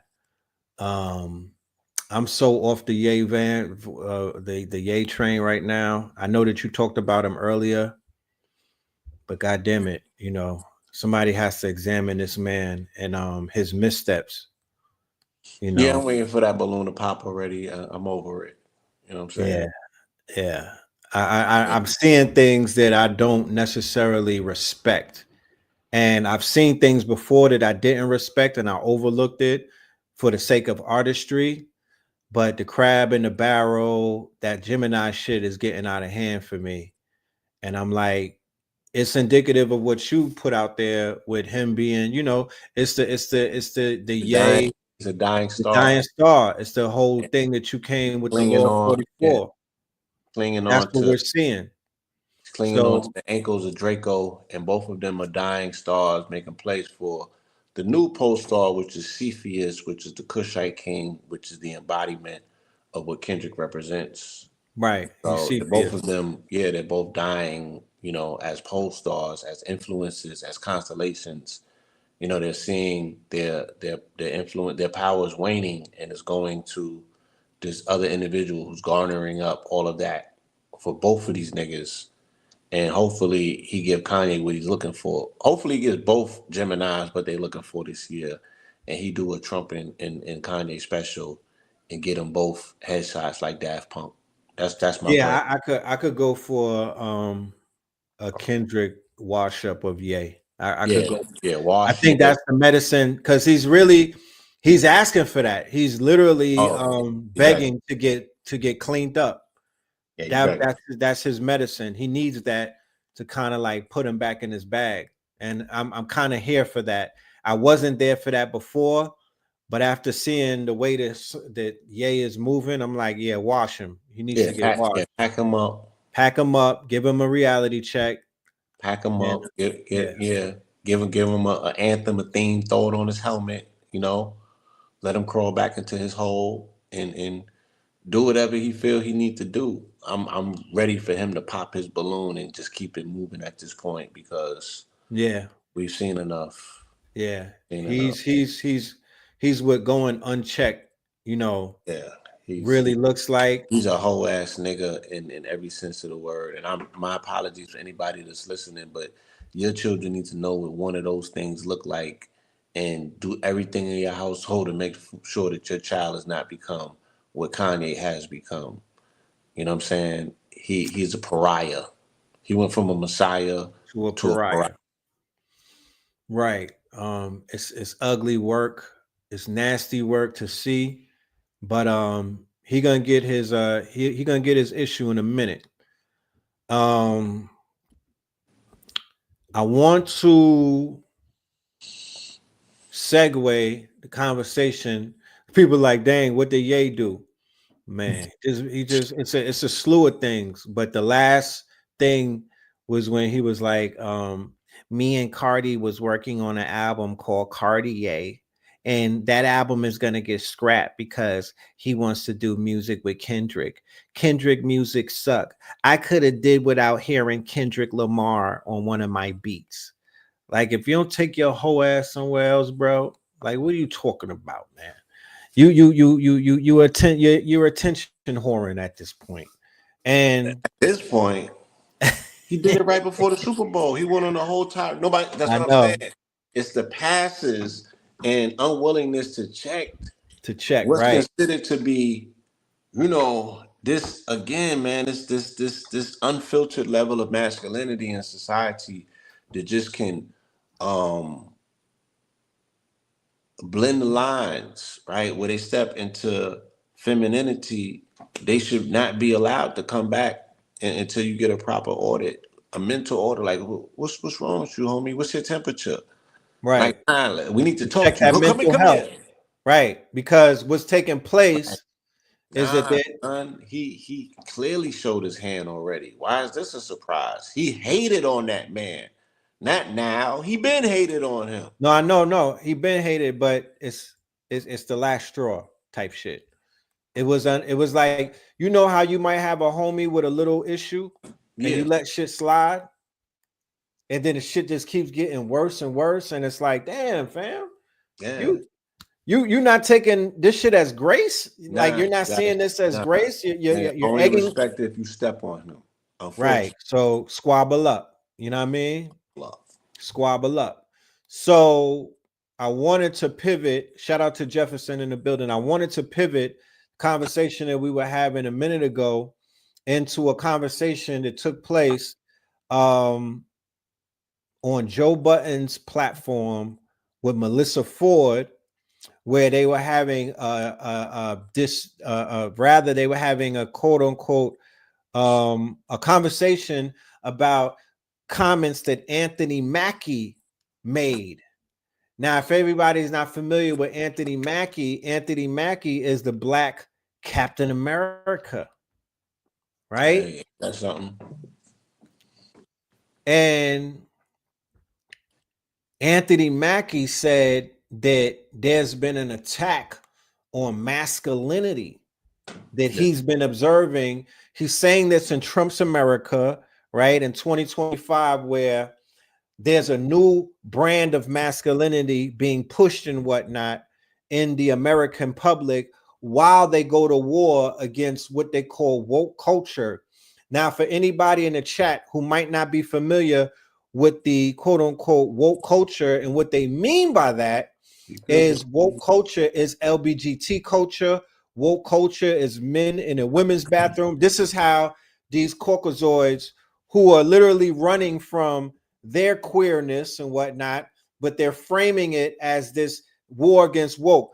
Elon Musk's son is a transformer, right? He lost a child to being a transformer. He declared war against woke and said, I'm going to take it down. I'm going to destroy it. That is one of my number one priorities, right? He called it the woke virus. woke So mind virus. Anthony Mackie, The woke mind virus. the woke mind virus, right? The same person that's creating devices to manipulate mind patterns, right? Remember, homie from China burnt the ether, right? He burnt millions of dollars worth of ether to Right. to raise the alarm about what the hell is going on with the neurotransmitters He and this said, whole yes, movement. brain computer interfaces are being utilized, um, in so many words, to turn people into zombie soldiers and what have you. He's saying they're hacking consciousness, they're hacking people's mentalism and embedding thoughts and ideas. Everything that Neuralink has already taken patents out to be able to do. These Right. are the things that they're saying are being utilized in China inappropriately by way of this technology. And if anybody knows, Elon's relationship with China, he's very much tethered to, what I'm saying, their tech industry. Uh-huh. And when you look at like when that story dropped about the Chinese dude who burnt all of the ether, did he take his life or did he just burn ether? He took his life. Okay. He burnt the ether in suicide. He unalived himself. He unalived himself. Yeah, for that, Right. So his statement that he tried to make wasn't really, it didn't go viral that. It ain't go nowhere. Yeah. Similar to like how you have these people self-immolating themselves, lighting themselves on fire and whatnot. It happened in DC, it happened in Atlanta, it happened in New York. You know what I mean? People literally lighting themselves on fire to protest things, and the shit don't even go anywhere. But let me continue. So Anthony Mackie chooses that he wants to stand on the side of masculinity during this era of Trumpism, where it's not cool to be fluid anymore. It's not cool to be woke in the definition of woke being broken wrist and whatnot, and the definition of woke just being another name for saying LBGT, right? But Anthony Mackie said that his children, he had boys and whatnot. So the conversation about this was revolving around what he's exposing his children to, right? But Anthony Mackie failed to say that he has a piece of content on the internet where he is doing the most suspect LBGT shit known to man in a Black Mirror episode, right? So once again, we have this whole thing about mental health where people who literally have promoted something will be the first ones to talk against it. I see a lot of this, right? You make yourself the poster child, right? Yeah, our Black Captain America, right? When you Google that nigga, the content will come up. You know what I'm talking about? So there's this thing about people talking about shit and they be a part of it. And they'll talk about it like they don't have nothing to do with it. Like, nah, yo, this shit needs to be handled. Like, we need to focus. And I'm like, fam. Right. They don't take no culpability. I mean, this is the age of non-responsibility and non-accountability. So he's just playing in that until he's confronted with, screenshots from his own discography. And then he has to answer that, Right. They could have been able to catch that, but they didn't. So now he got a viral moment. And for the record, I did not watch the whole interview. I'm just not into Anthony Mackie like that to just sit through the interview. No disrespect to him at all. My time is valuable. But if he did talk about that in the interview, they didn't make that go viral. He didn't get a clip farm on that right there. They clipped the part where he said what he said. So I want to take this to this clip with Melissa Ford, Joe Budden, and his cast going a little back and forth. I hope I'm sure I won't get in no issues with this, but this is for educational purposes only. All right. Fair use act, all that type shit. Fair use act, niggas. If you're a YouTuber and you want to save hours managing your library, you need TubeBuddy. Come check out how you can edit your end screens. I hear you. I'm telling you, as a man with a daughter, we got that part. But you can't. We're talking about just men. I know you yelling, but we're just talking about men. I understand. We're not talking about your daughter, your mom, your sister. We got that part. This conversation started. I didn't even preface it. It's the Joe Budden show, y'all, and they yelling and screaming. That's they yelling and huh? That's how they be getting. That's how they get. Yeah, Joe Budden. Yeah, they get in. It should end with men telling you about men and the erasure of men. Yes. You don't need to speak to somebody with a daughter to see how a man feels. Speak to a fucking man. Okay, let her get shit off. Please continue. He completely shut down everything that I put. No, because I can't respond to the Doji thing. I can't respond to the bear thing. I can't because it all factors in. It does. My fucking argument, when you keep bringing up this bear shit, it's fucking pissing me off because you are being willfully fucking obtuse. All right, stay fucking there. You two, you have daughters. Mm-hmm.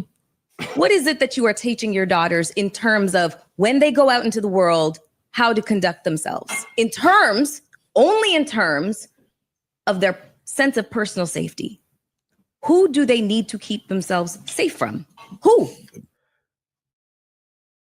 Educational purposes only, fair use act. I got to do this a few times respectfully.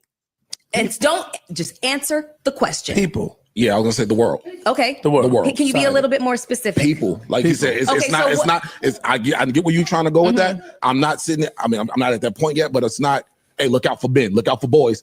No, I can look out for people. Okay. People are fucked up. I'm gonna ask this question to the audience. We're gonna continue watching the video, but I'm gonna pause it a few times and we're gonna take a toll from the family. I have a daughter. For any of the parents out there who has a daughter, who do you tell your daughter to watch out for? Right? Who do you tell your daughter, not your son right now, who do you tell your daughter to keep a quote unquote watching eye out for and whatnot?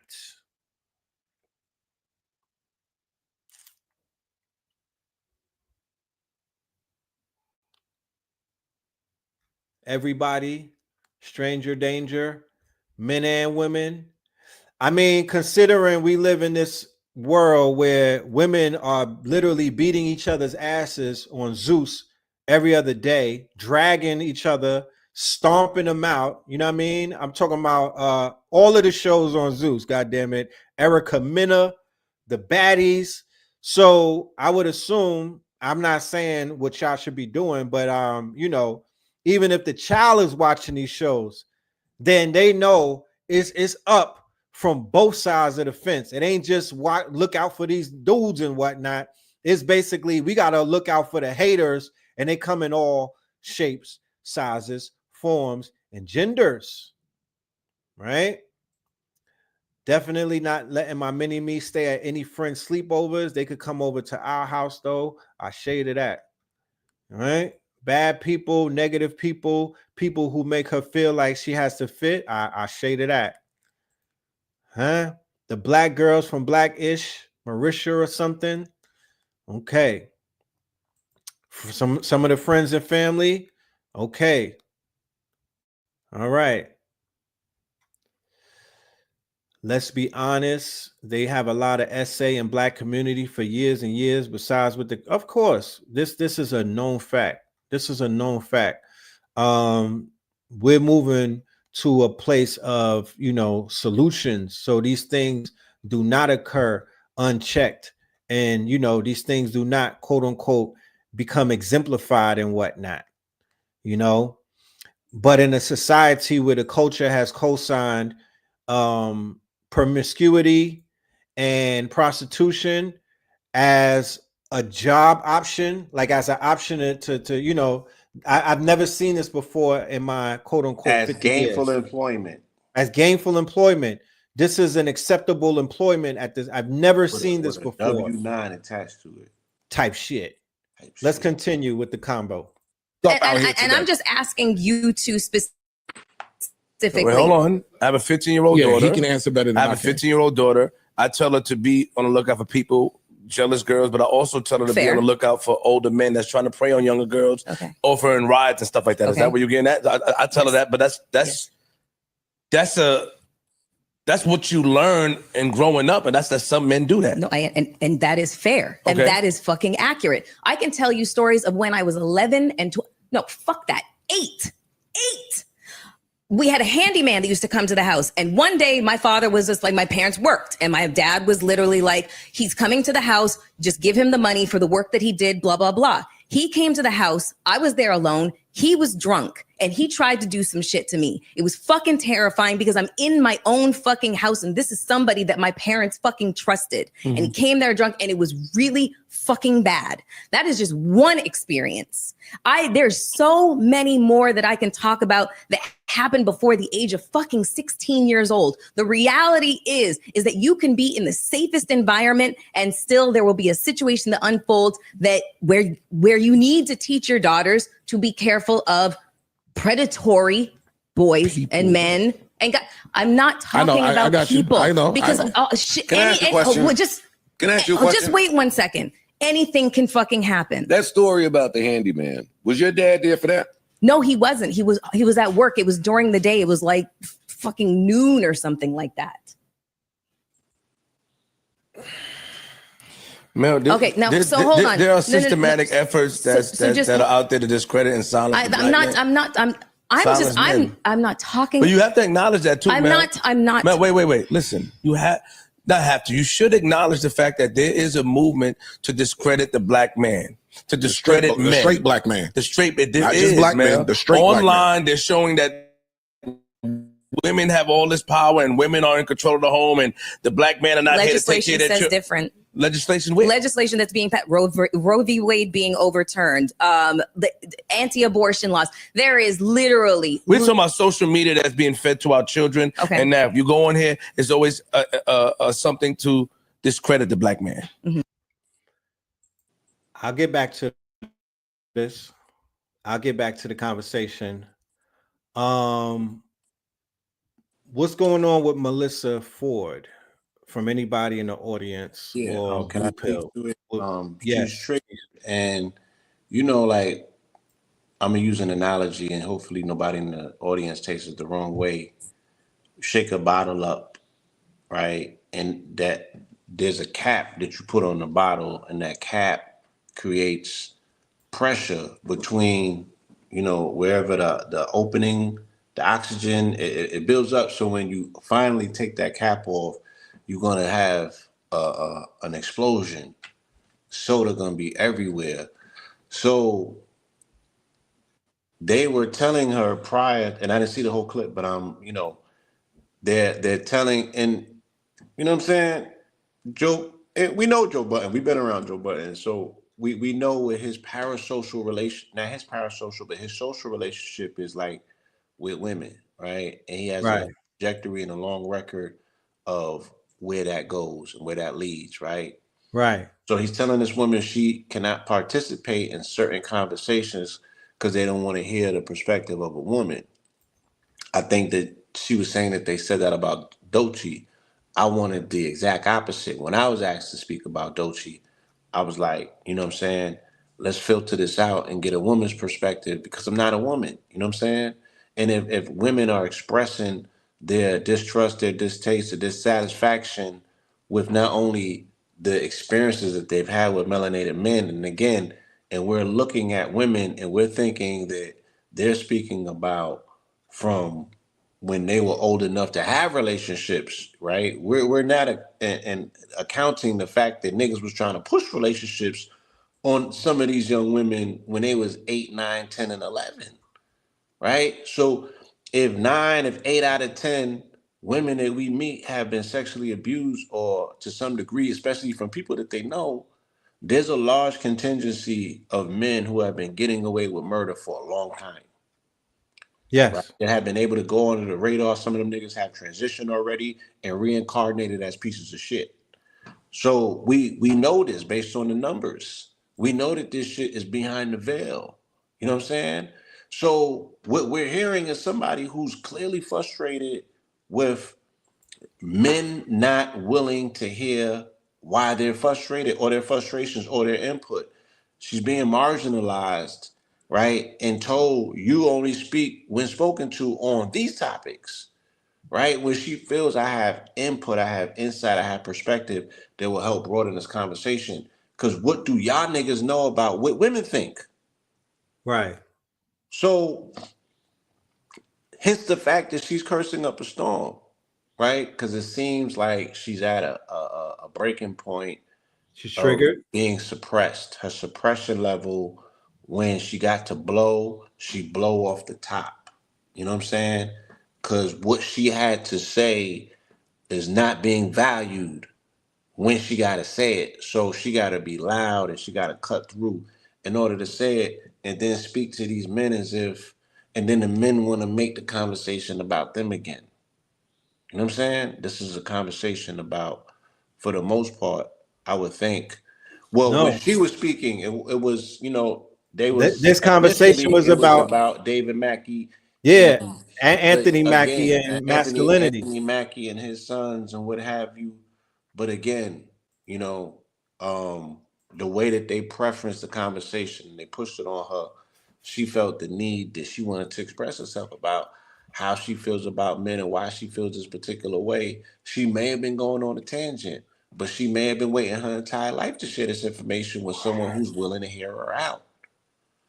So, bar none, my niggas, my brothers, kings in the audience, fathers, husbands, brothers, look, bar none, right? And this is you as a man, and we spoke about this, and we're gonna continue to drill in on it. You know, masculinity synonymous with diplomacy, right? And in order to be a good diplomat, you have to learn how to listen, whether you want to hear what the fuck is being said or not, right?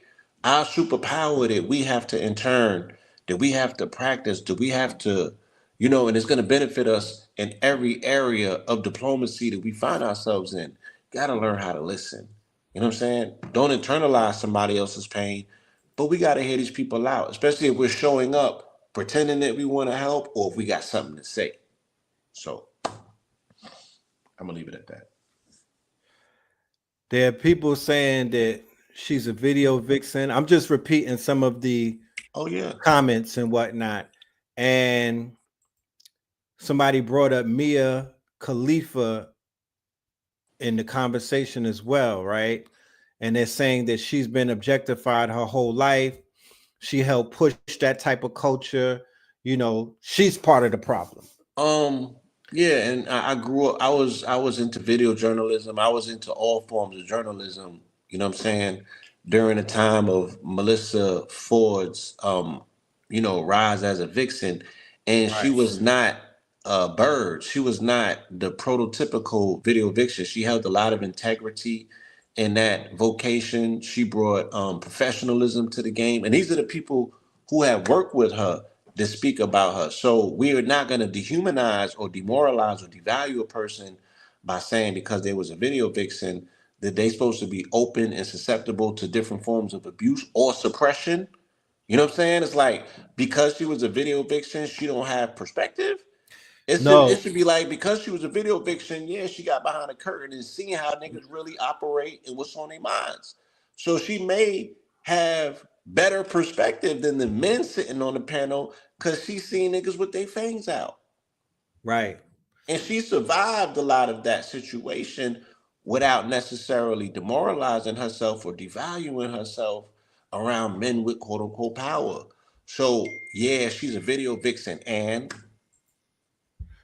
the question is, do video vixens, porn stars, dancers, prostitutes, and women of the night, right? Do they have the same type of voice of a woman who is not of that life and who's considered to be, you know, upstanding and, you know, working woman and things of that nature? It's just a question. It's just a question because that's how people are trying to frame it, as if because of your occupation or what you've done at a point or in a period in your life that they're going to judge you. You know, they're going to use that as judgment. So what are your thoughts on that? I think again it's an unfair pairing. I don't know if video vixens fit into the category of a sex worker. I didn't say that, Blue. I'm throwing her. I mean I read you read what was on. So read it again. Like that's what I heard. So you got my total attention. I'm listening. Do video vixens? Yes. Women of the night. Sex workers, right? Well, let's do video vixens, strippers. Okay. Dancers, like, you know, women of the night, sex workers, and porn stars. Mm-hmm. So we went through a spectrum. Yes. Video vixen, I'm listening, all the way to a OF model or a Pornhub amateur. Where do they stand in the quote unquote? Do they have a word? Do they have the right to quote unquote say whatever they say, or they are part of the problem? Is it almost like the pot calling the kettle black because they're in this life, because they made this conscious decision? Again, what you asked, you said, do they have a word? If I wanted some intel, if I wanted some insight, you know what I'm saying, to get into their world, who's more qualified to tell me but them? If I want to ask them, what's the, you know, what goes on in your world? You know what I'm saying? How do men operate? Do they have boundaries? Right? Because you're shooting a scene, does a man think that it's okay to slide up on you and slap wood on you? You know what I'm saying? Or, you know, because this is your profession, are people taking it out of hand to think that, you know what I mean, that there's a green light on everything? And it's never that. It's not. And I can't speak for them per se, but I would think, right? And this is according to the law, if you will, that yeah, it's not a green light on that. You still need permission. You still need access. They still retain a level of power. You know what I'm saying? So yes, I still will value what has to be said, because who's closer to the situation but them? Everybody else is an observer from the outside looking in. So it's like, yeah, even if you would sell box, you know what I'm saying? If you tell a nigga no, then you still have the discretion of what no means. Now, can I provide security for you in an environment like that? If you compromise that very thin line, that's a whole nother conversation. You know what I'm saying? And I was going through that. I remember in South Beach during COVID, or C-19 for that matter, where it was a whole conversation in the community about melanated men are not there to protect as protectorates for melanated women. This is when the conversation was exploding online. I think Kevin Samuels might have still been alive. He was. And I remember we went to Miami during C-19 and box was on sale, right? They was having flash sales on box. You could get box on the beach for $40 before it was just hot. Right. And I was like, yeah, if you sisters find yourself in a precarious situation with these Johns that you effing with, these white men, these old ass, frail ass Italian men, and I don't think it would have been no different if it was melanated men. I was like, yeah, this is the shit we can't defend. Right? The sister said, I am very disappointed as a high priestess. How is this about the woman and not her subject of matter? This is almost ignorant and belittling to any queen story. Huh? Sis, we're listening to a video. You got to be upset with Melissa Ford if that's the case, because we're literally reacting to a video and asking questions and being very transparent as to how we're not just watching the whole video, we're engaging with one another and we're engaging with the audience and whatnot to see where people's minds are at. This is healthy in my sense. This is how we have a conversation. Nobody is making anything about the woman, and no, we're actually trying to get to the conversation about masculinity in the home. But in this video that I'm showing, they didn't even get to that because Melissa Ford began to talk about a drunk handyman in her house. So I don't, that threw me for a minute, high priestess. I'm kind of confused, but I would definitely say what you're saying. I understand what you're saying, Blue. I'm asking the question. The fact that I'm asking the question, you know, I have to use this disclaimer because sometimes people might not realize what side you stand on. I'm the interviewer. I'm asking the question. I want to know how the brother thinks. And I also want to know what people in the audience is thinking as well. That's very important to me. You know, that is very important to me. This conversation will not go away. This conversation is going to take form in many different shapes and whatnot. This is an ongoing. If you look on, if you really pay attention every day online, there's a situation that's pointing to this conversation that we're having right now. The lack of masculinity in the home has a domino effect, in my humble opinion. You know, yes, and this is the first day of retrograde. The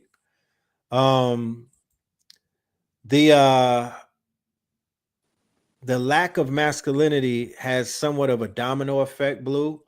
I believe. Go ahead. So I just wanted to point out something that dovetail into when we speak about why, we can obviously see that the sister was triggered, right? And Melissa Ford? Yes, the triggering of her and why she went directly to her experience. Let's not just say she spoke about that, right? She's directly correlating the masculinity in her home that did not protect her and did not hear her out. So at 8, she started questioning, right, masculine authority because it was not there to protect her. Specifically, the individual who she has, quote unquote, you know what I mean? Put her trust in. So if we want to look at, later on she becomes a video vixen and she doesn't respect her values and her morality the same way, whether or not we can prove that that's true or not, because like I said, from what I know, that's no truth to that. But at the same time, for her being subjected to, through her career, she's been objectified and things of that nature. And she may have opened the door for the genre of video vixens and things of that nature. We should always listen to people's origin story and find out where they kind of bent. You feel me? Because again, that speaks to the psychological development. And especially if you are a father, especially if you are a husband, especially if you are a man who wants to know women better so you can normalize these relationships, this dysfunction that we're working through. She told you exactly where it took place, right? Her security bond was broke with her father when this individual was able to penetrate her safe zone, which is her home, and violate her in ways in which she has never forgotten. And she was protected by her daddy. So men, you know what I'm saying? Understand that, yes, these women are psychologically triggered by men who do not appear to be willing to get to the front line and show a layer or a level of protection, or for them to be heard, because that level of suppression that she experienced on the panel reminded her of the suppression that she felt when she was a child. Right. Excellent observation. Real quick, ladies and gentlemen, we're going to have a word from our sponsors and whatnot, and then we'll get right back into the Joe Budden video and this interesting conversation that we're having tonight. Thank you all for being in attendance. All right. So, ladies and gentlemen, on Monday, March the 31st, me and Blue Pill will be pulling up to Charlotte, North Carolina to conduct Melanin Monday IRL, which is in real life. Melanin Monday live at 2670 Dr. Carver Boulevard. Doors open up at 5 p.m. You could scan the QR code with your camera on your phone right now if you want to get yourself a ticket, or if you happen to be a vendor and you want to secure a spot. All right. We still have slots open for vendors. Monday, March the 31st, North Carolina, Charlotte. Please pull up, be there. We will have merch in the building, the album, the books, the clothes. Blue will have his products. We will be conducting a lecture, and it will be powerful. It will be beautiful, and we look forward to seeing you. Now, prior to that, on the 22nd, which happens to be next Saturday, Yes. We are going to be on Zoom presenting our monthly lecture. This one is entitled Fear of a Blackamoor Messiah 2025. This is the latest iteration. We are bringing friends with us. All right. The high priests are going to be in the building, dropping heavy metaphysical knowledge and whatnot. We have tagged Bdell 1014 and Al-Kibalon 44 and Blue Pillar 44 and Red Pillar 44 as well, to deal with a lot of the topics that need to be discussed. Fear of a Blackamoor Messiah. This one is a not to miss. The link is in the bio, or you can scan the QR code right there. Okay. And every Friday for the month of March, me and the good brother Spence City will be talking all things AI. You know, we are in the age of the agents. We are in the age of the no code, vibe coding and whatnot. we are in the age of the quote unquote, we are in an accelerated pace of AI in 2025. And me and this good brother, we will be in the building. We are here for March Madness. We've been here for February and January. All of them have been successful. This month, we are building out code. We're building out a website and an app, and everybody is going to be participating in that. Please, if you have not joined, make sure that you pull up and be a part of March Madness. All right. And then on 4/4, April 4th in Richmond, Virginia, VA, we will be coming back. We was out there before, you know what I'm talking about, at the Art District. And this one right here is more of an art show than it is a lecture. However, Blue Pill will be doing a 4/4 demonstration. But on 4/4 at RVA Boombox from 9 p.m. to 1 a.m., AA Rashid featuring the Twin Pillars, Red and Blue, we will be having an art show. This is about the arts. This is about creation. You know what I mean? We'll be having our art. We'll be doing demonstrations. And it will be, you know, there'll be presentations and whatnot, but just think art. You know what I mean? Just think arts and sciences. So those are the upcoming events. High arts. You know what I'm saying? High arts. And yes. and y'all can't fool me. You know, Richmond is an art city. You know what I'm saying? They have a high art museum, and it's just all right. Well, help us get Sevon Beaumont on here. I didn't DM the brother. I did everything. I've thrown my shoulder out, showing this brother courtesy. Listen to him, you know, complain on his lives about being isolated and nobody reaching out to his community. And he been saying this for several years, and I've been reaching out to that brother. Right. So, he's always welcome. Yeah. Yeah. You do your part, and please holler at the brother and let him know that there's an extension of an invite always taking place. I don't know why he is not willing to engage in a conversation with the pillars. It's been way over years. Time. It's time. Yeah, it's about that time. Shout out to the mods in the building. Copper Moon. All right. Brap. If Dennis the Menace is here, shout out to you too. Shout out.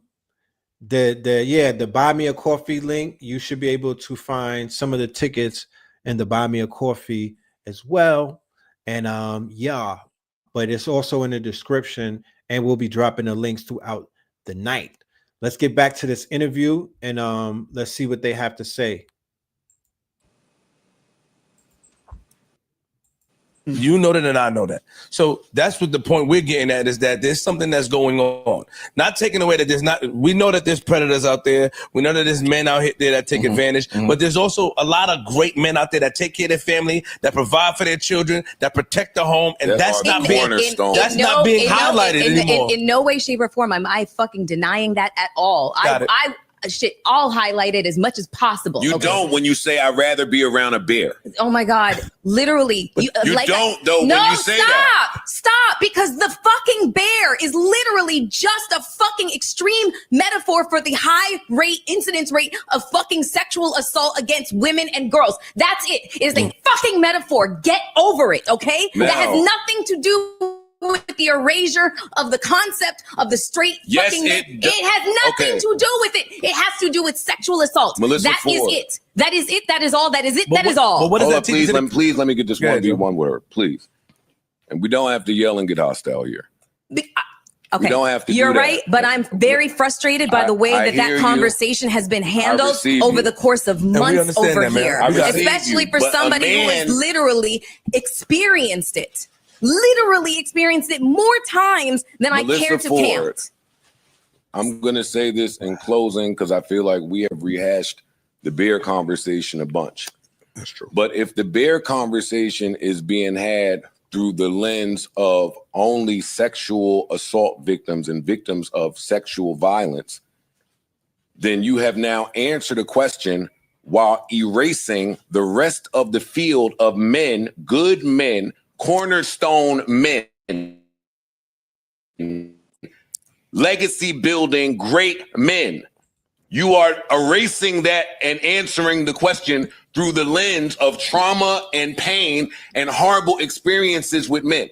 So when you hear Anthony Mackie describe what it is to be a man, Where is the confusion at? We're not talking about men that do that. We're talking about men, and men should be acknowledged. Because because the two things have nothing to fucking do with each other. Listen, all right, look. So just wait. Okay. Just wait. I'm done. The idea, because she's not gonna get it no matter what you say. But you don't get it. But you don't get it. You don't get it. You feel like you're part of the problem because you also highlighted that pressure could be too much for the 15-year-old son. That's the first thing you went to. We are going all over the fucking place. No, I'm just saying that. Listen, whoa. Just one second. But you made an excuse for him. Wait 1 second. Wait 1 second. He brought up the bear. He brought it up. Okay. This wasn't even part of the fucking conversation right now. That was just throwing a fucking monkey wrench into the conversation about male masculinity. We're not, that has nothing to do with the fucking bear. Got it. That was not It has everything to do with the erasure of men and what it is to be a man. Look. And that's a man telling you. No, just wait 1 second. But even that, a man can't tell you nothing. Okay, man. There was this case that just unfolded in fucking France, and her name, and the woman's at the helm of this case, her name is Giselle Pellicot. Mm-hmm. She was 70 years old, and her husband spent the better part of a decade drugging her and advertising to men to come over and sexually assault her, and she did not know it. And do you know who these men were? There was like 50 of them, 51 of them got, some form of, punishment, legal punishment. Mm-hmm. These men were doctors, plumbers, lawyers. They were family men. Mm-hmm. They were grandfathers. They were all the things. The whole point is that there is no face of a predator. There's no face. There is no look.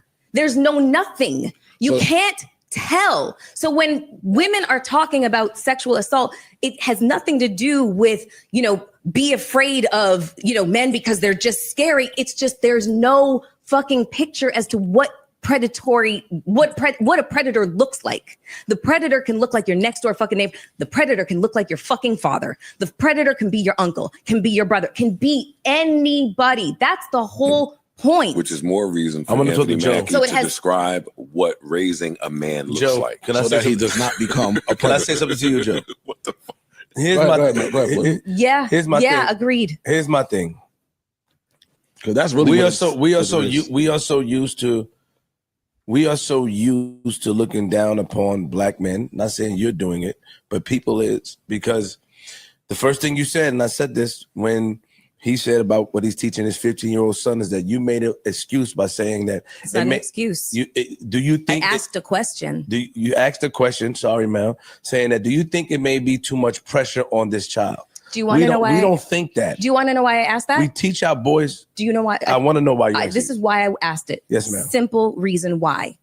Because as black people, black women, black men, yes, we are forced to grow up a lot faster than we should. Mm-hmm. Okay. Mm-hmm. We are looked at as more mature than our years actually, dictate. Mm-hmm. Mm-hmm. And that is unfair.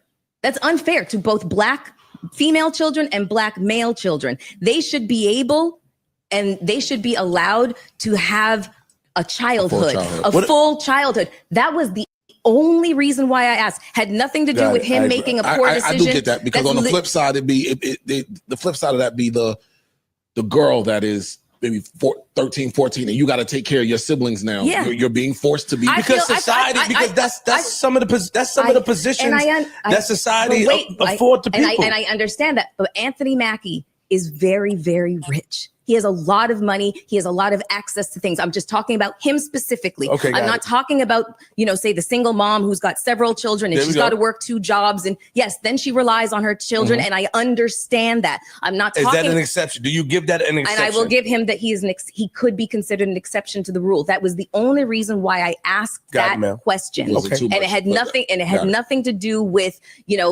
the concept of masculinity being bastardized or forced upon him too early. No, it's just like he's still kind of a kid and he should be able to be a kid. That's the only reason why I asked it. Do you know what it's like? In closing for me, if you're a YouTuber and you want to save hours managing your library, you need TubeBuddy. Come check out how you can edit your end screens, cards, and descriptions of all of your videos with just the click of a button. Go now. All right, we're gonna pause this. Matter of fact, I think that was it. Yeah, I think that was it.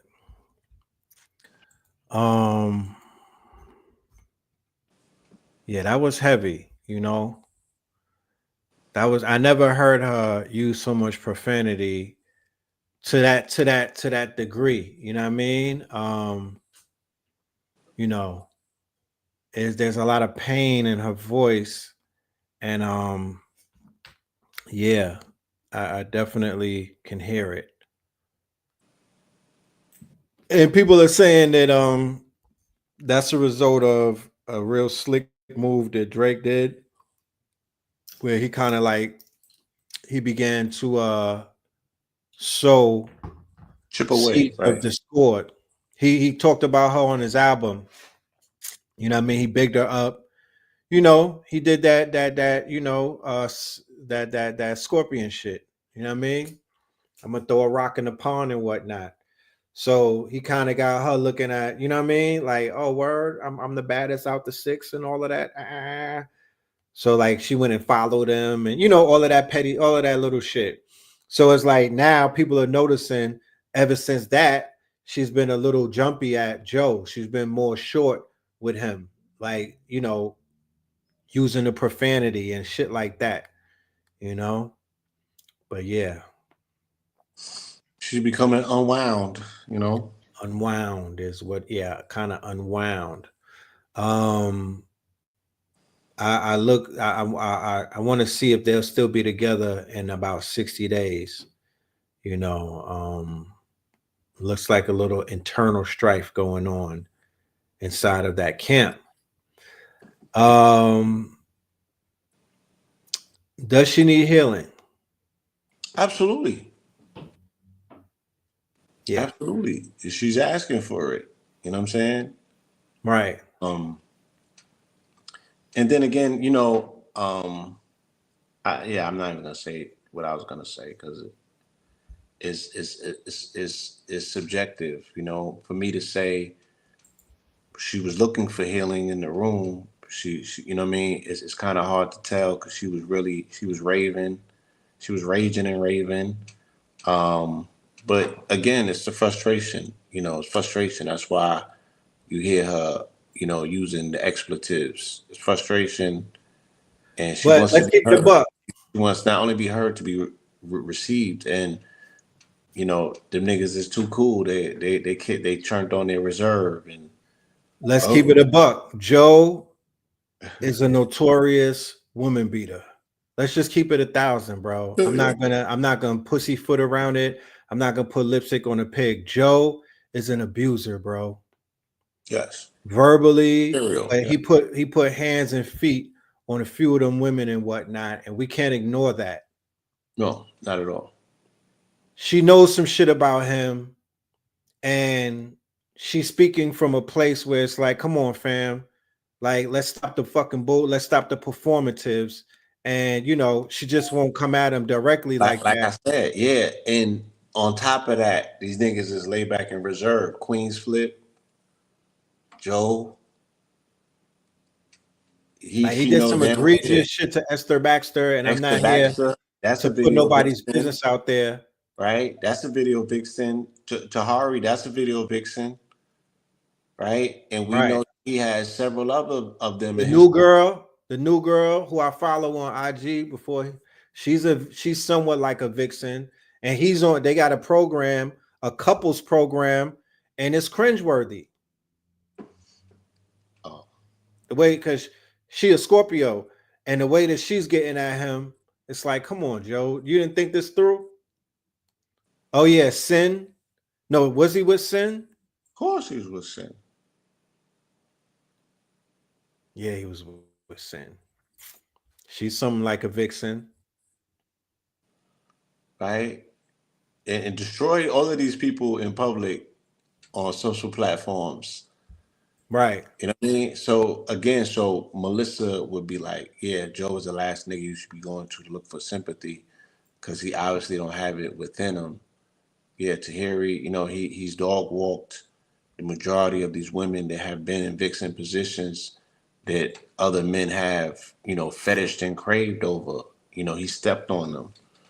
So it's just the frustration, I guess, of what she got to deal with, not only in the industry, but she's bringing her feelings all the way, you know what I mean, from when she was a child, having to deal with this shit, deal with society. And I think that that's indicative maybe of with a lot of, especially pretty women, you know, women who are, you know what I'm saying, favored by society and looked upon, you know, as baddies or what have you. Yeah. I can't imagine, you know, what they have more than likely gone through in regards to people allowing themselves access, especially growing up during the age and the era when we know that society turns a blind eye to that, and the music and the drugs have supported it. So So I cannot imagine. the Zeus Network and the Baddie Show, right? Yeah. Mm-hmm. Are we looking at a group of women that need healing, who may have been done wrong? Yo, everybody needs healing. We all, right, are frogs in the boiling water. We all in the pot. Right. Nobody escaped it. And if they have, then those are the people that we need, you know, to assist in the healing. Those are the people whose hands are not tainted. But we need all hands on deck. Everybody has been affected, whether they know it or not. And again, just have a conversation long enough with a person, and certain things are going to come out.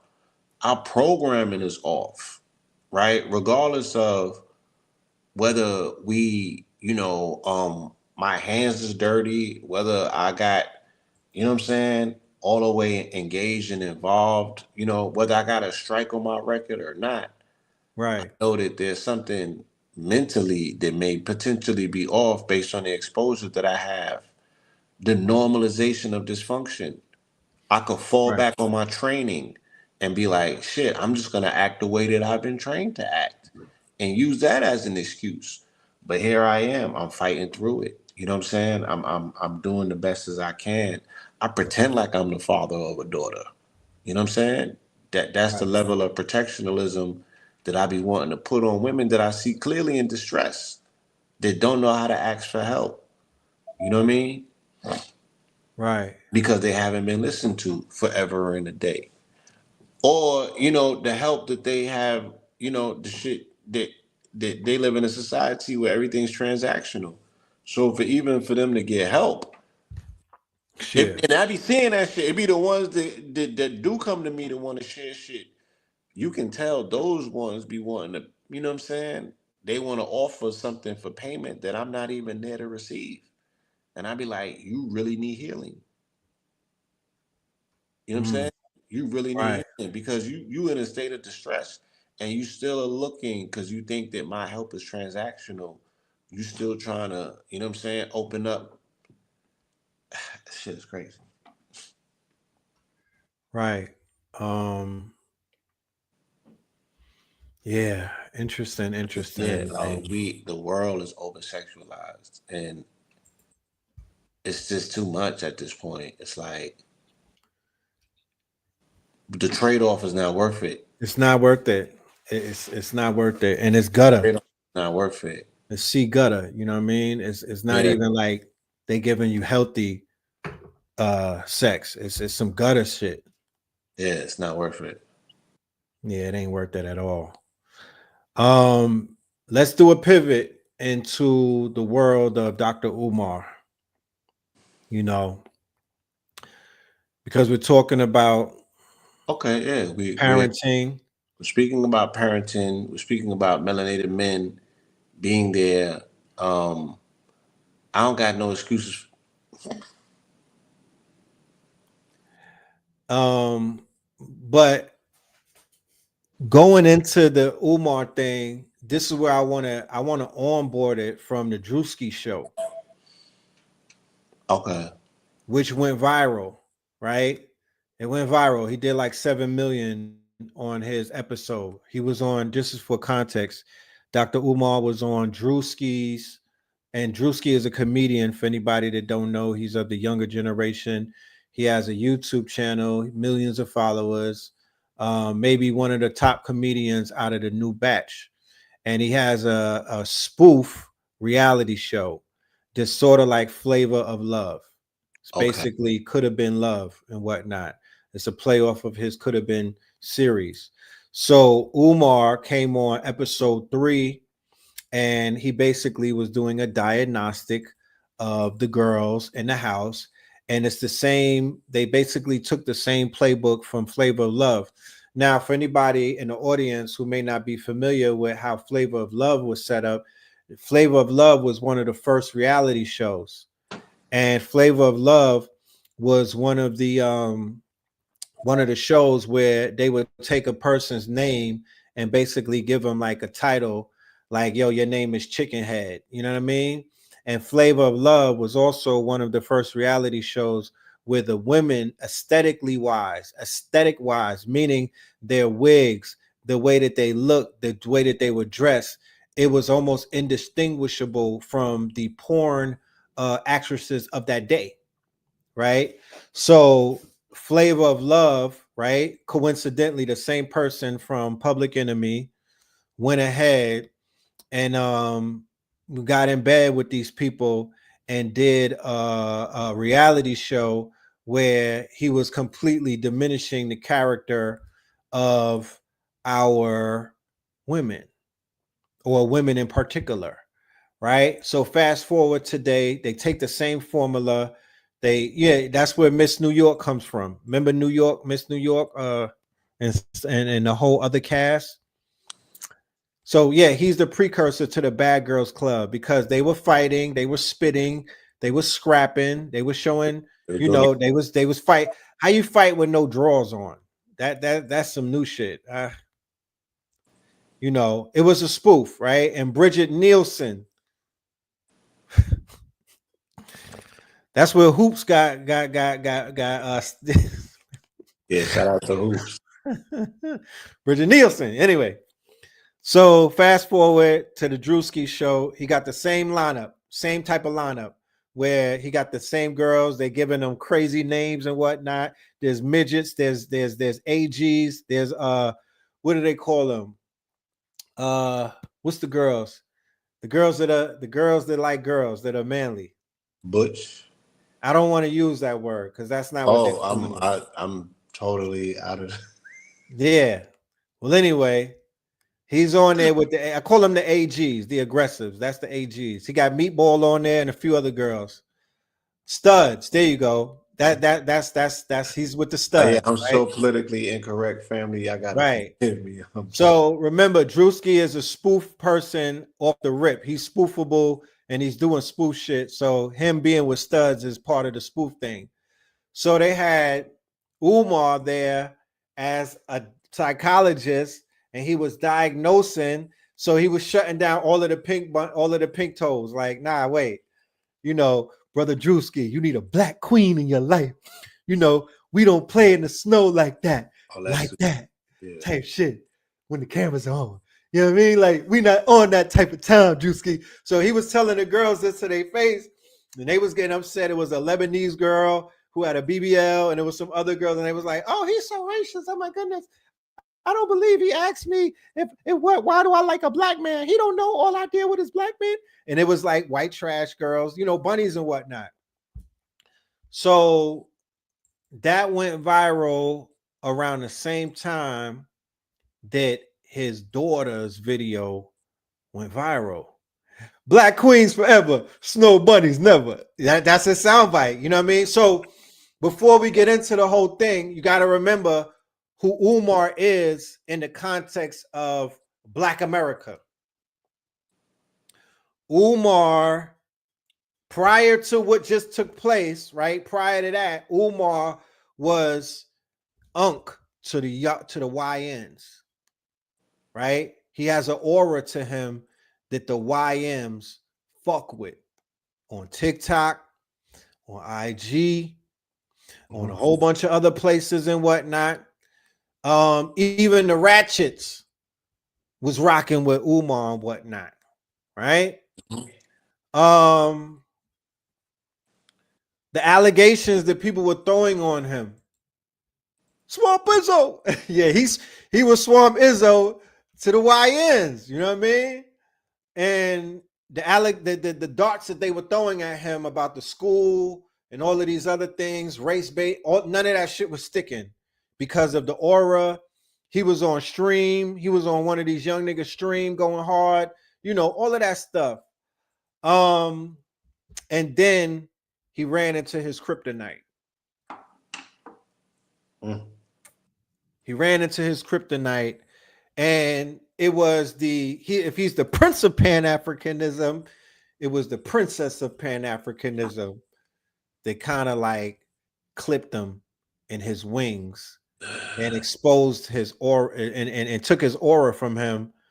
And there's a lot of social media, there's think pieces going up, you know, there's once again, like I said, because of his social profile, he was already the target for the people who are hating on what they call hotep niggas, woke niggas. Like, he was the most visible of the personalities who were still on that stage and whatnot, because other people like Polite got removed. There's so many other people on that stage that got basically Sandmaned off the stage, and he was still on that stage. And he ran into one of his seeds who was saying that she wanted to not see him, but one of her siblings. And she was basically saying he hasn't been in the life and doesn't claim her and some other things. And it was ugly because, you know, there was a back and forth that took place between him and her. He did a response video. And it just, I mean, you said Umar clapping back right now. The response video, he called her Mama Smurf, and she was, I think she was Smurfette. I don't know what he called her, but it was very it wasn't lovable, bro. It wasn't diagnostic in a sense. It wasn't something that a psychologist would say to a child, especially one of his own. You know, it exposed him in a way that it made him look like any other nigga out there. So I'm seeing a backlash from, oh man, Tia Kemp, Rick Ross baby mama. All of the like the Manosphere dudes, all of the Black Republicans, all of the haters of the woke shit, like they all lined up. What do they call that? Somebody, they just executed somebody this way. Firing squad. Yeah. They lining up for the firing squad. So what would be your viewpoint on this whole situation and whatnot? Like, what would be your diagnostic? What would be your diagnostics to it all? Give me a high level observation to where it is that you're looking to, what it is that you're looking at. Because I'm just putting the facts out there. I'm not passing judgment. Like, you know, it's the chickens coming home to roost. The reason that he initially fell out with the conscious community, and before he ran this racket that he's the most requested or the prince of Pan-Africanism or consciousness, didn't he run away from Synetta's platform because Synetta spoke to his baby moms? I believe that this is coincidentally enough, this might have been the mother. It's two children, I believe, but this might have been the one that he cut everybody off and went to war with Synetta, Harlem, and everyone on YouTube about. It was for this mother of this child, because the daughter involved. So this is why he unplugged from the real conscious community and set his boat out there to gather this whole new community that don't know him other than from where they know him from. And it wasn't respectable then, and it's not necessarily respectable now. I don't know the nature of that man's relationship with the mother of his children or with his child. So I can only speak subjectively on it. I could just say, you know, and we already know this, and this is no secret to Umar, and I'll tell him to his face, you know what I'm saying? You cannot propagate the restoration and resurrection of the quote unquote black family and not be the prototype of what that looks like. You know, young man, you should, at this point in your career, you should be coupled with somebody. You should be in a relationship. You should be showing us what it looks like to be responsible. We ain't even gonna talk about the school. You know what I'm saying? Your personal affairs, the things that you have control over, you know, post this Kevin Samuels world and all of these antics and stunts that he has played when it comes to coupling or dealing with melanated women in our community and society. These niggas don't even know about the conscious stripper. So that's way before their time. It's way before their time. So you know, it's again, there's a precedent that has been set where yes, it puts it all in alignment to say our brother who has otherwise a very honorable record in regards to his service to community outside of him deflecting the questions dealing with this school, right? Everything else that we've seen for the most part has been upstanding in regards to, you know, him getting the message out. Let's be very clear, y'all. You know, as a Leo, this brother is self-aggrandizing and self-promoting himself. You can't be of the community and not be with the community. You know what I'm saying? You can't be a leader and you never share the stage with anyone else from the community. So this nigga is a community onto himself, and he knows that, and we know that. You feel me? Y'all have not yet realized that. So he's done a very good job with single-handedly branding himself as he's the Prince of Pan-African, but the king of consciousness. He's done a great job, right? You know, spinning these narratives and you know what I'm saying, being able to once again propagate his brand into a global brand. He's done extraordinary work. But Umar came around the time of the rise of the Leos in 2010 during the Obama presidency. You know what I'm saying? I've always spoke about, you know, it's only been a matter of time before the second shoe falls. On the Leo leadership that our community had to deal with, Polite was one of those pillars. Umar was the other. Obama been out of office, right? Trump's mandate is a repudiation of anything that represented. Specifically, that's even why he coming for woke. All of these brothers, you know, and sisters are flag bearers and Tariq Nasheed as well. He's trying to hide behind whatever the hell he's trying to hide behind now. But these was all rabble rousers and flag bearers of bootleg consciousness that became tagged as woke. Right. That they rallied a whole administration to create and deem a culture war on these niggas to drive them back into the hole. So lo and behold, yeah, the facade of that fake shit gotta go. And the only thing that can stand in the face of that particular challenge is uncompromised consciousness.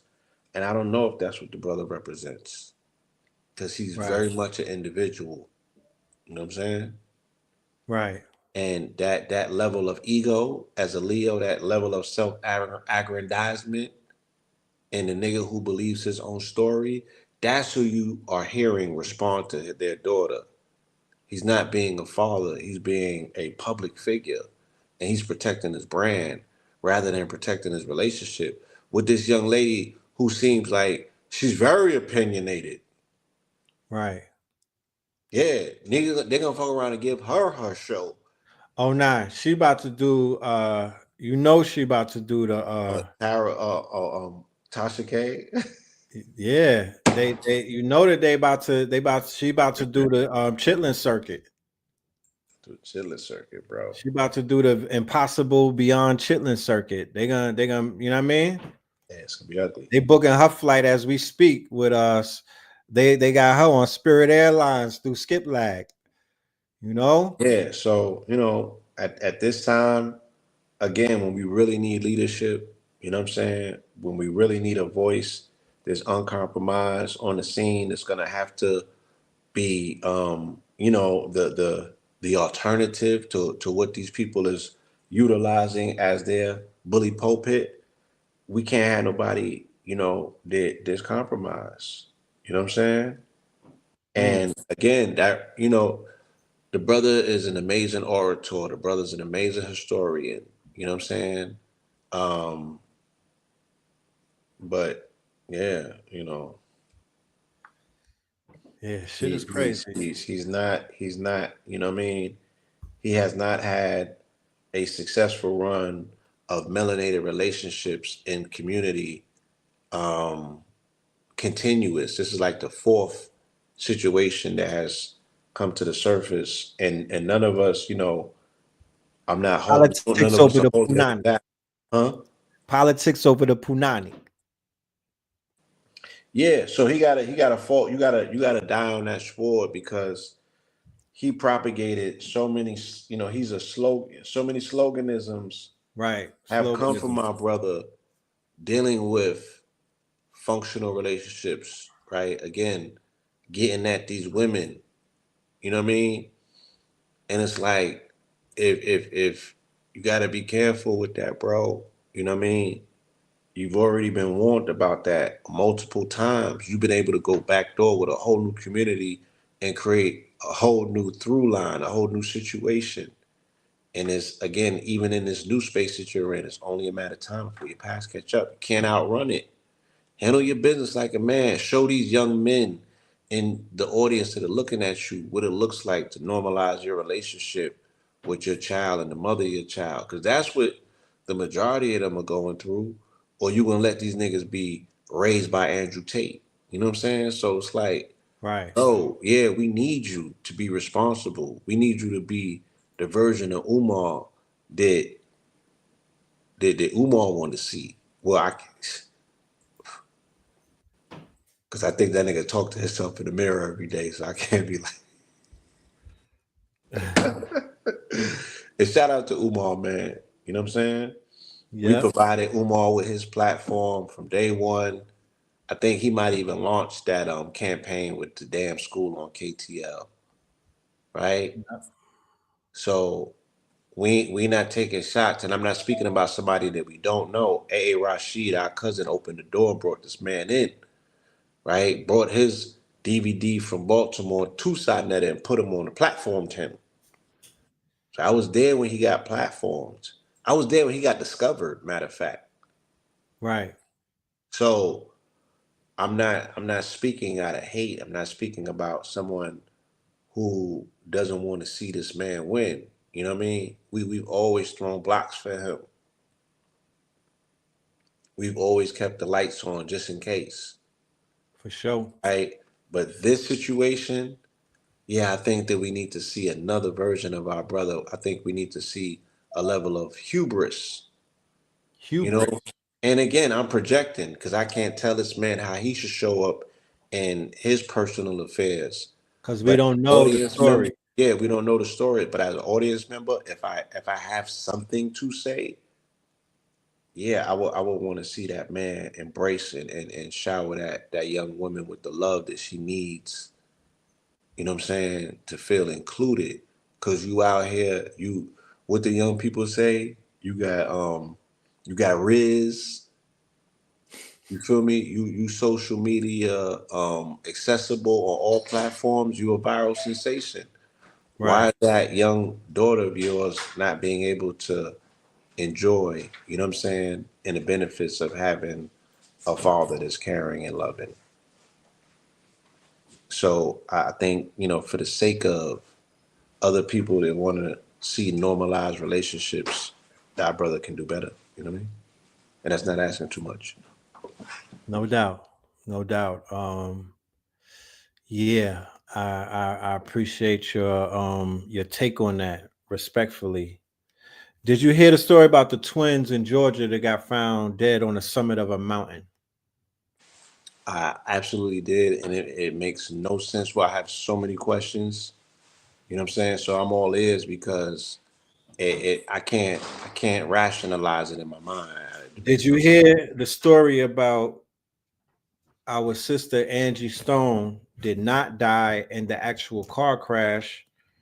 She got hit by an 18-wheeler while she was sitting on the side of the road, and the 18-wheeler came across the highway.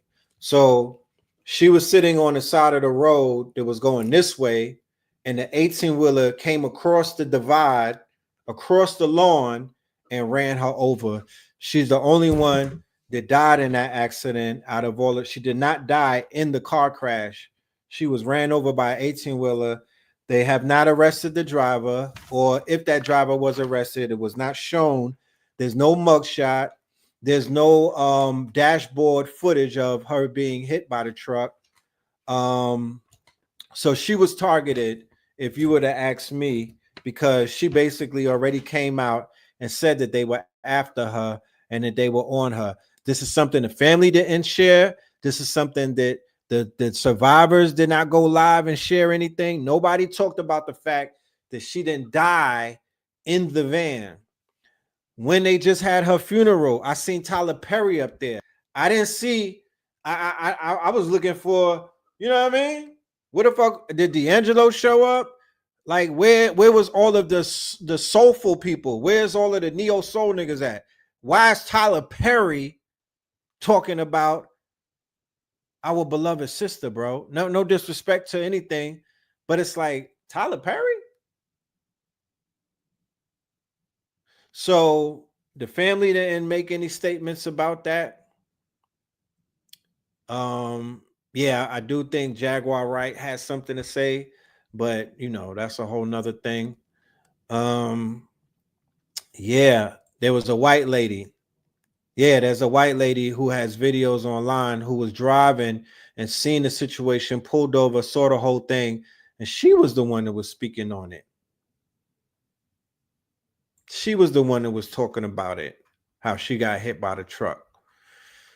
We need a few more answers to our good sister and her situation and whatnot. You know what I mean? Where's Lauryn Hill with Doechii? You know, the truck driver quit his job. I mean, he probably got that bag and didn't have to work anymore. Tyler Perry asked for the royalties at the funeral. That's not how it works, though. That's not how that thing works. That's performative. That's not how you get your royalties. If asking for your royalties would get you your royalties, there would be no episodes of Where Are They Now and Unsung. That's not how that shit works. And Tyler Perry, he's in the game. He knows how it works. Yeah, he know better. He know better. He knows how this shit works. So it goes back to the conversation that we've been having. What's the role of the OGs? What's the role of the elders? What's the role of these quote unquote legacy people in the industry that never sat the young people down and told them how this shit works and will stand by and watch them get raped every single time and put under possession by these contracts where they literally, it's like chattel slavery. What's up with these niggas? What's his name? Steven from the Django? Why are the OGs moving like Steven in the industry and they're allowing these young artists to get chained up and get their foots cut off and then shake their head and be like, oh, you should have known better? That's one of the grievances that I have with some of these bloated elders or olders that are running. Did you see Jesse Jackson lately? Nah, I have not. Man, I can only imagine. Anyway, what is up with these boule, the olders who are the gatekeepers who allowed the quote unquote these mobsters to continuously pillage our community, bro? I mean, you answered your own question. It's crazy. Shit is crazy.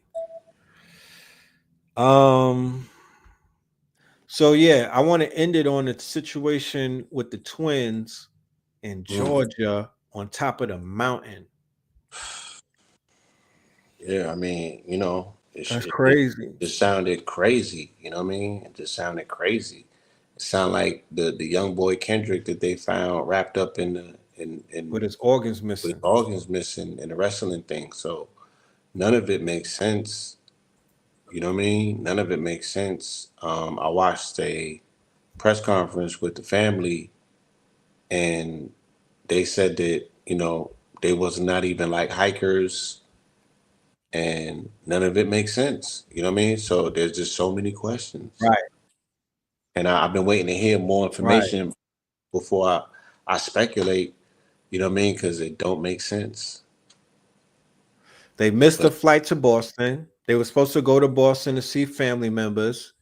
They missed the flight to Boston, and 24 hours later, they're on top of Bell Mountain. And they ruled it a murder homicide. They were gunshot wounds to both of the twins, and they trying to rule it as a murder homicide. I'll take you to the article, a murder suicide, so we could become familiar with it, family. Homicide or suicide? They call it a murder suicide, as in you said a murder suicide. One of the twins. No, yeah, murder suicide, where they say one of the twins killed the other twin, and they must have killed themselves. Here you go. Shit is crazy. Aquí en Stone Mountain Volkswagen tenemos un dicho. Nosotros podemos ayudarte. ¿Buscas asesoría sobre opciones de financiamiento? Nosotros podemos ayudarte. ¿Necesitas vender tu carro sin comprar uno de los nuestros? Nosotros podemos ayudarte. ¿Eres estudiante o profesional de negocios? Tenemos programas especiales para ambos. Comprar y reparar tu vehículo no tiene por qué ser complicado. Aquí en Volkswagen Stone Mountain decimos, nosotros podemos ayudarte. A mystery on Bell Mountain. The bodies of twin brothers found in Towns County near the North Carolina line, 90 miles from their home in Lawrenceville. The GBI initially investigating this as a murder-suicide, but tonight the family says they're not buying it. 11 Alive's Cody Alcorn spoke with them just a few hours ago. He's live for us in our newsroom with more on this investigation and what the family has to say, Cody. Well, Jennifer, the brothers Kydir and Nazir Lewis were twins. The GBI says a hiker found their bodies at the top of Bell Mountain on Saturday morning. Both had been shot. The family couldn't believe it when they got the call hours later, knowing the twin brothers were supposed to be in Boston visiting friends. We want answers. We want to know exactly what happened to the twins. Nazir and Kydir Lewis. Those my nephews. Just a few weeks shy of their 20th birthday. I can get past it. They're gone. The twins' uncle, Raheem Bronner. They're very protective of each other. They love each other. They're like inseparable. So I couldn't imagine them hurting each other because I never even seen them get into a fist fight before. The GBI saying their preliminary investigation points to the twins' death being a murder-suicide. We knew right away that wasn't true. Family says the twins had a 7 a.m. flight to Boston last Friday. Right there, we never heard from them. They missed their flight. We don't know what happened. 24 hours later, the twins' body found 90 miles away. How they end out in the mountains, they don't hike out there. They've never even been out there. They don't know nothing about Hiwassee, Georgia. They never even heard of Bell Mountains. So how did they end up right there? A mystery this family is trying to solve. They had a huge support system.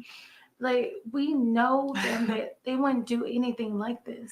So to say that they did this to each other when they come from a family of love, and they love each other, they always together, we don't believe that. They didn't do this to each other. Something happened in those mountains, and we want answers. I did reach out to the GBI today.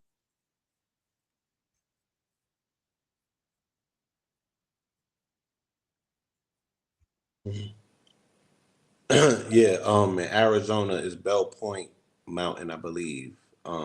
Yeah.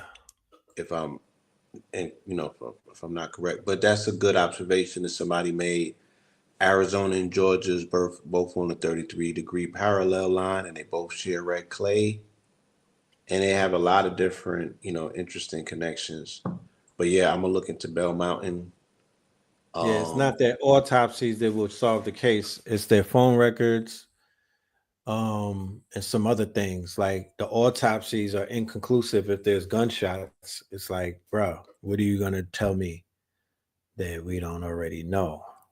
Well, the autopsies will be able to tell you whether they sustained gunshots prior to them being placed on the mountain. Right. gunshots tell you that, you know, where they died. I mean, the autopsy to tell you and determine, you know, where the actual, you know, death took place. So those things, and then that opens up, you know, the investigation, the suspicions, you know, the all of that. All of that, you know what I mean? But made them young sounds souls very peace. They seem to be very peaceful. For their family to say that they never even seen them fighting, you know, they're very rare. Very rare for twins. Salute to those twins. May their names continue to live on and resonate, and may their family find some level of justice. Because that's right. Right. I want to know what organs were missing as well, you know. I've said on many occasions that the Atlanta child murders has something to do with Stone Mountain. You know, I don't have all of the proof to show it, but that's what Spirit told me in a deep meditation. I got the download that they were taking those black boys to Stone Mountain and doing up the dark side of the mountain. If anybody has ever went across the do not enter on Stone Mountain, there's a whole back end to it, and Jeeps and other four-wheelers could ride all the way up to the top of the mountain. They've done that to us before when we were up there doing our meditations. They brought the 4x4 up there, and they were sacrificing those black boys on Stone Mountain. And they framed Wayne Williams for that shit. He didn't kill all of those black boys. He didn't do that to all of them young men. That was the KKK. You know what I mean? And it's been a very dark, quote unquote, I feel like it's just been a curse on Atlanta ever since. Bobby Hemmett went. What's the title of the Bobby Hemmett lecture? Because I remember seeing a few of them. He got graphic on one of them, and I was like, God damn, you know, because it's very graphic what took place to those children. During they gave us the sanitized version of it. I remember they had like a TV special. Remember that? It was like a mini series. Yeah, recently. Not so long scary. ago. No, when we were younger, bro, they had like a mini series. Definitely when we were younger. But it had something to do with their phallus. For anybody asking were they eating them, it had something to do with the melanin in their phallus. Yeah, Dr. Jewel Pookrum also did a powerful presentation. I think that she was working at Grady at the time, and she spoke about bumping into that you know, it's the office in the basement where some of these experiments may have been taking place. Right. Right. Yeah, it was a lot. It was a lot tied into It was a lot, yo. Those murders. And we very heavy. I met a survivor. And the survivor had escaped. They almost abducted him on Moreland Avenue in the shopping center, right up the block from where Mama Pill stays. The drag racing in that parking lot. They just built a complex over there, but he explained, you know, that he had got away, and I think his friends got caught. So, yeah, the CDC, yeah, a lot of man. I promise y'all, a lot of weird shit. Stone Mountain is 90 miles from Bell Mountain. I did the research on that as well. I was trying to tie some things. Triangulate them. I triangulate them. You know, I was going on a deep seek. I wanted to know if there were any unsolved cases on that mountain, if there was any white supremacist KKK activity. Everything kept going back to Stone Mountain, though. So we're gonna stay on top of that. Yeah, we at the 3-hour mark. Yeah, we're at the 3-hour mark.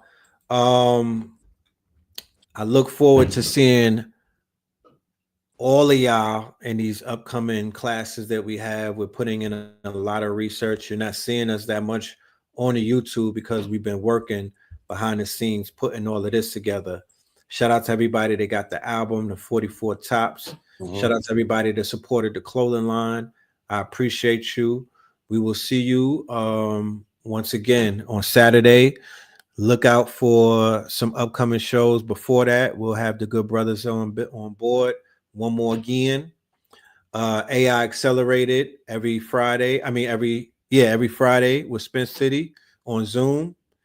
The 31st in North Carolina, and then the 4/4 in Charlotte. You know what I mean? So we got a little pretty packed up run. Yeah. Richmond, VA. Yeah, man. So with that being said, do you have any words that you want to leave them with, Blue? Rep on my evil twin. Rep on my evil twin. The music reviews are coming. Look out for that. We're gonna do Tory Lanez, I Am Music, the Ransom and Dave East album. Ransom and Dave East. Yeah, Final Call is what it's called. I want to do the 2 Chainz and Larry June. 2 Chainz and Larry June. And it's a bunch of singles that Ab-Soul that just came out with Coyote. That's crazy dope. Yeah. The Ducking No Fade. That's going out called Neo. It's a lot of music. It's a lot of content. I don't know if you know about Reason from TDE, or he used to be on TDE. He just dropped a project, very provocative, lyricist. Starlito. Starlito. As well. Oh, my nigga, West Side Gun. The Project 12. West Side Gun with Stove God. That has to be analyzed. Primo got one with Rock Marcy. Amani Section, that's crazy. You know, it's a lot of instrumentation. There's a lot of music out here. Yes. You know what I'm saying? These brothers. Yes, it is. The beats So, is. We'll do some deep diving, and we'll unpack some things. The new channel. Let me drop the link for the new channel. Yes, please. It's right here. Shout out to King Simon. I seen King Simon in the building. Shout out to King Simon in the building. Make sure y'all go and subscribe to the channel. Actually, the Non-Eat the God Fest is on the channel. It's 3 hours. Yeah, go and check that out. It's on a new channel. I'm dropping in the link right now. Boom. Hip-Hopolis. Go and listen to go check out the if you wasn't at the Non-God Eat the Fest, you go ahead and check that out. You know what I mean? Go check that out. The Non-Eat the God Fest. That's on there, slapping. But yeah, we out of here. We'll end this one with the 44 Tops Facts remix. We'll see you tomorrow, Melanin Monday, ladies and gentlemen. Thank you for your time and your energy. Peace, love, and light. You dig?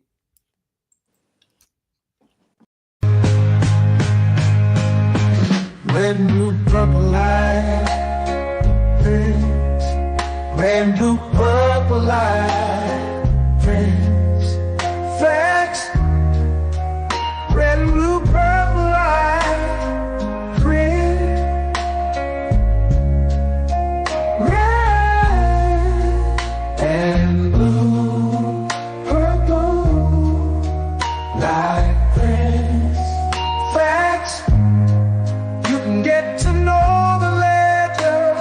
Sacrilegious Sunday to Melanin Monday. You can get to know the ledger. My love, just open your third eye on Thursday. Lord, the food, the art, the clothes, the Vatican's getting exposed fast. We put the show on the road. You better stay on your toes. I was till the land focused on the ego. Then I opened my heart, let go of the ego. Grand after grand, we stacking up these C notes. Facts, facts, yeah, we gon' put got this shit on our back. Facts, facts. We in your city, pull up where we at.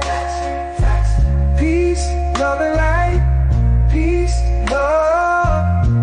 To the family. Peace, love and light. To the family.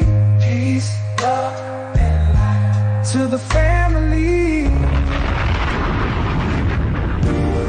These days and time, black man, is going to be the time that you have been waiting for. You came here for a reason. Whatever pressure, whatever adversity, whatever the fuck you feel, I don't know what you feel, but whatever you may be feeling is going to push you, and it's going to provoke you, and it's either going to make you or break you, similar to how pressure busts pipes or the shit makes diamonds.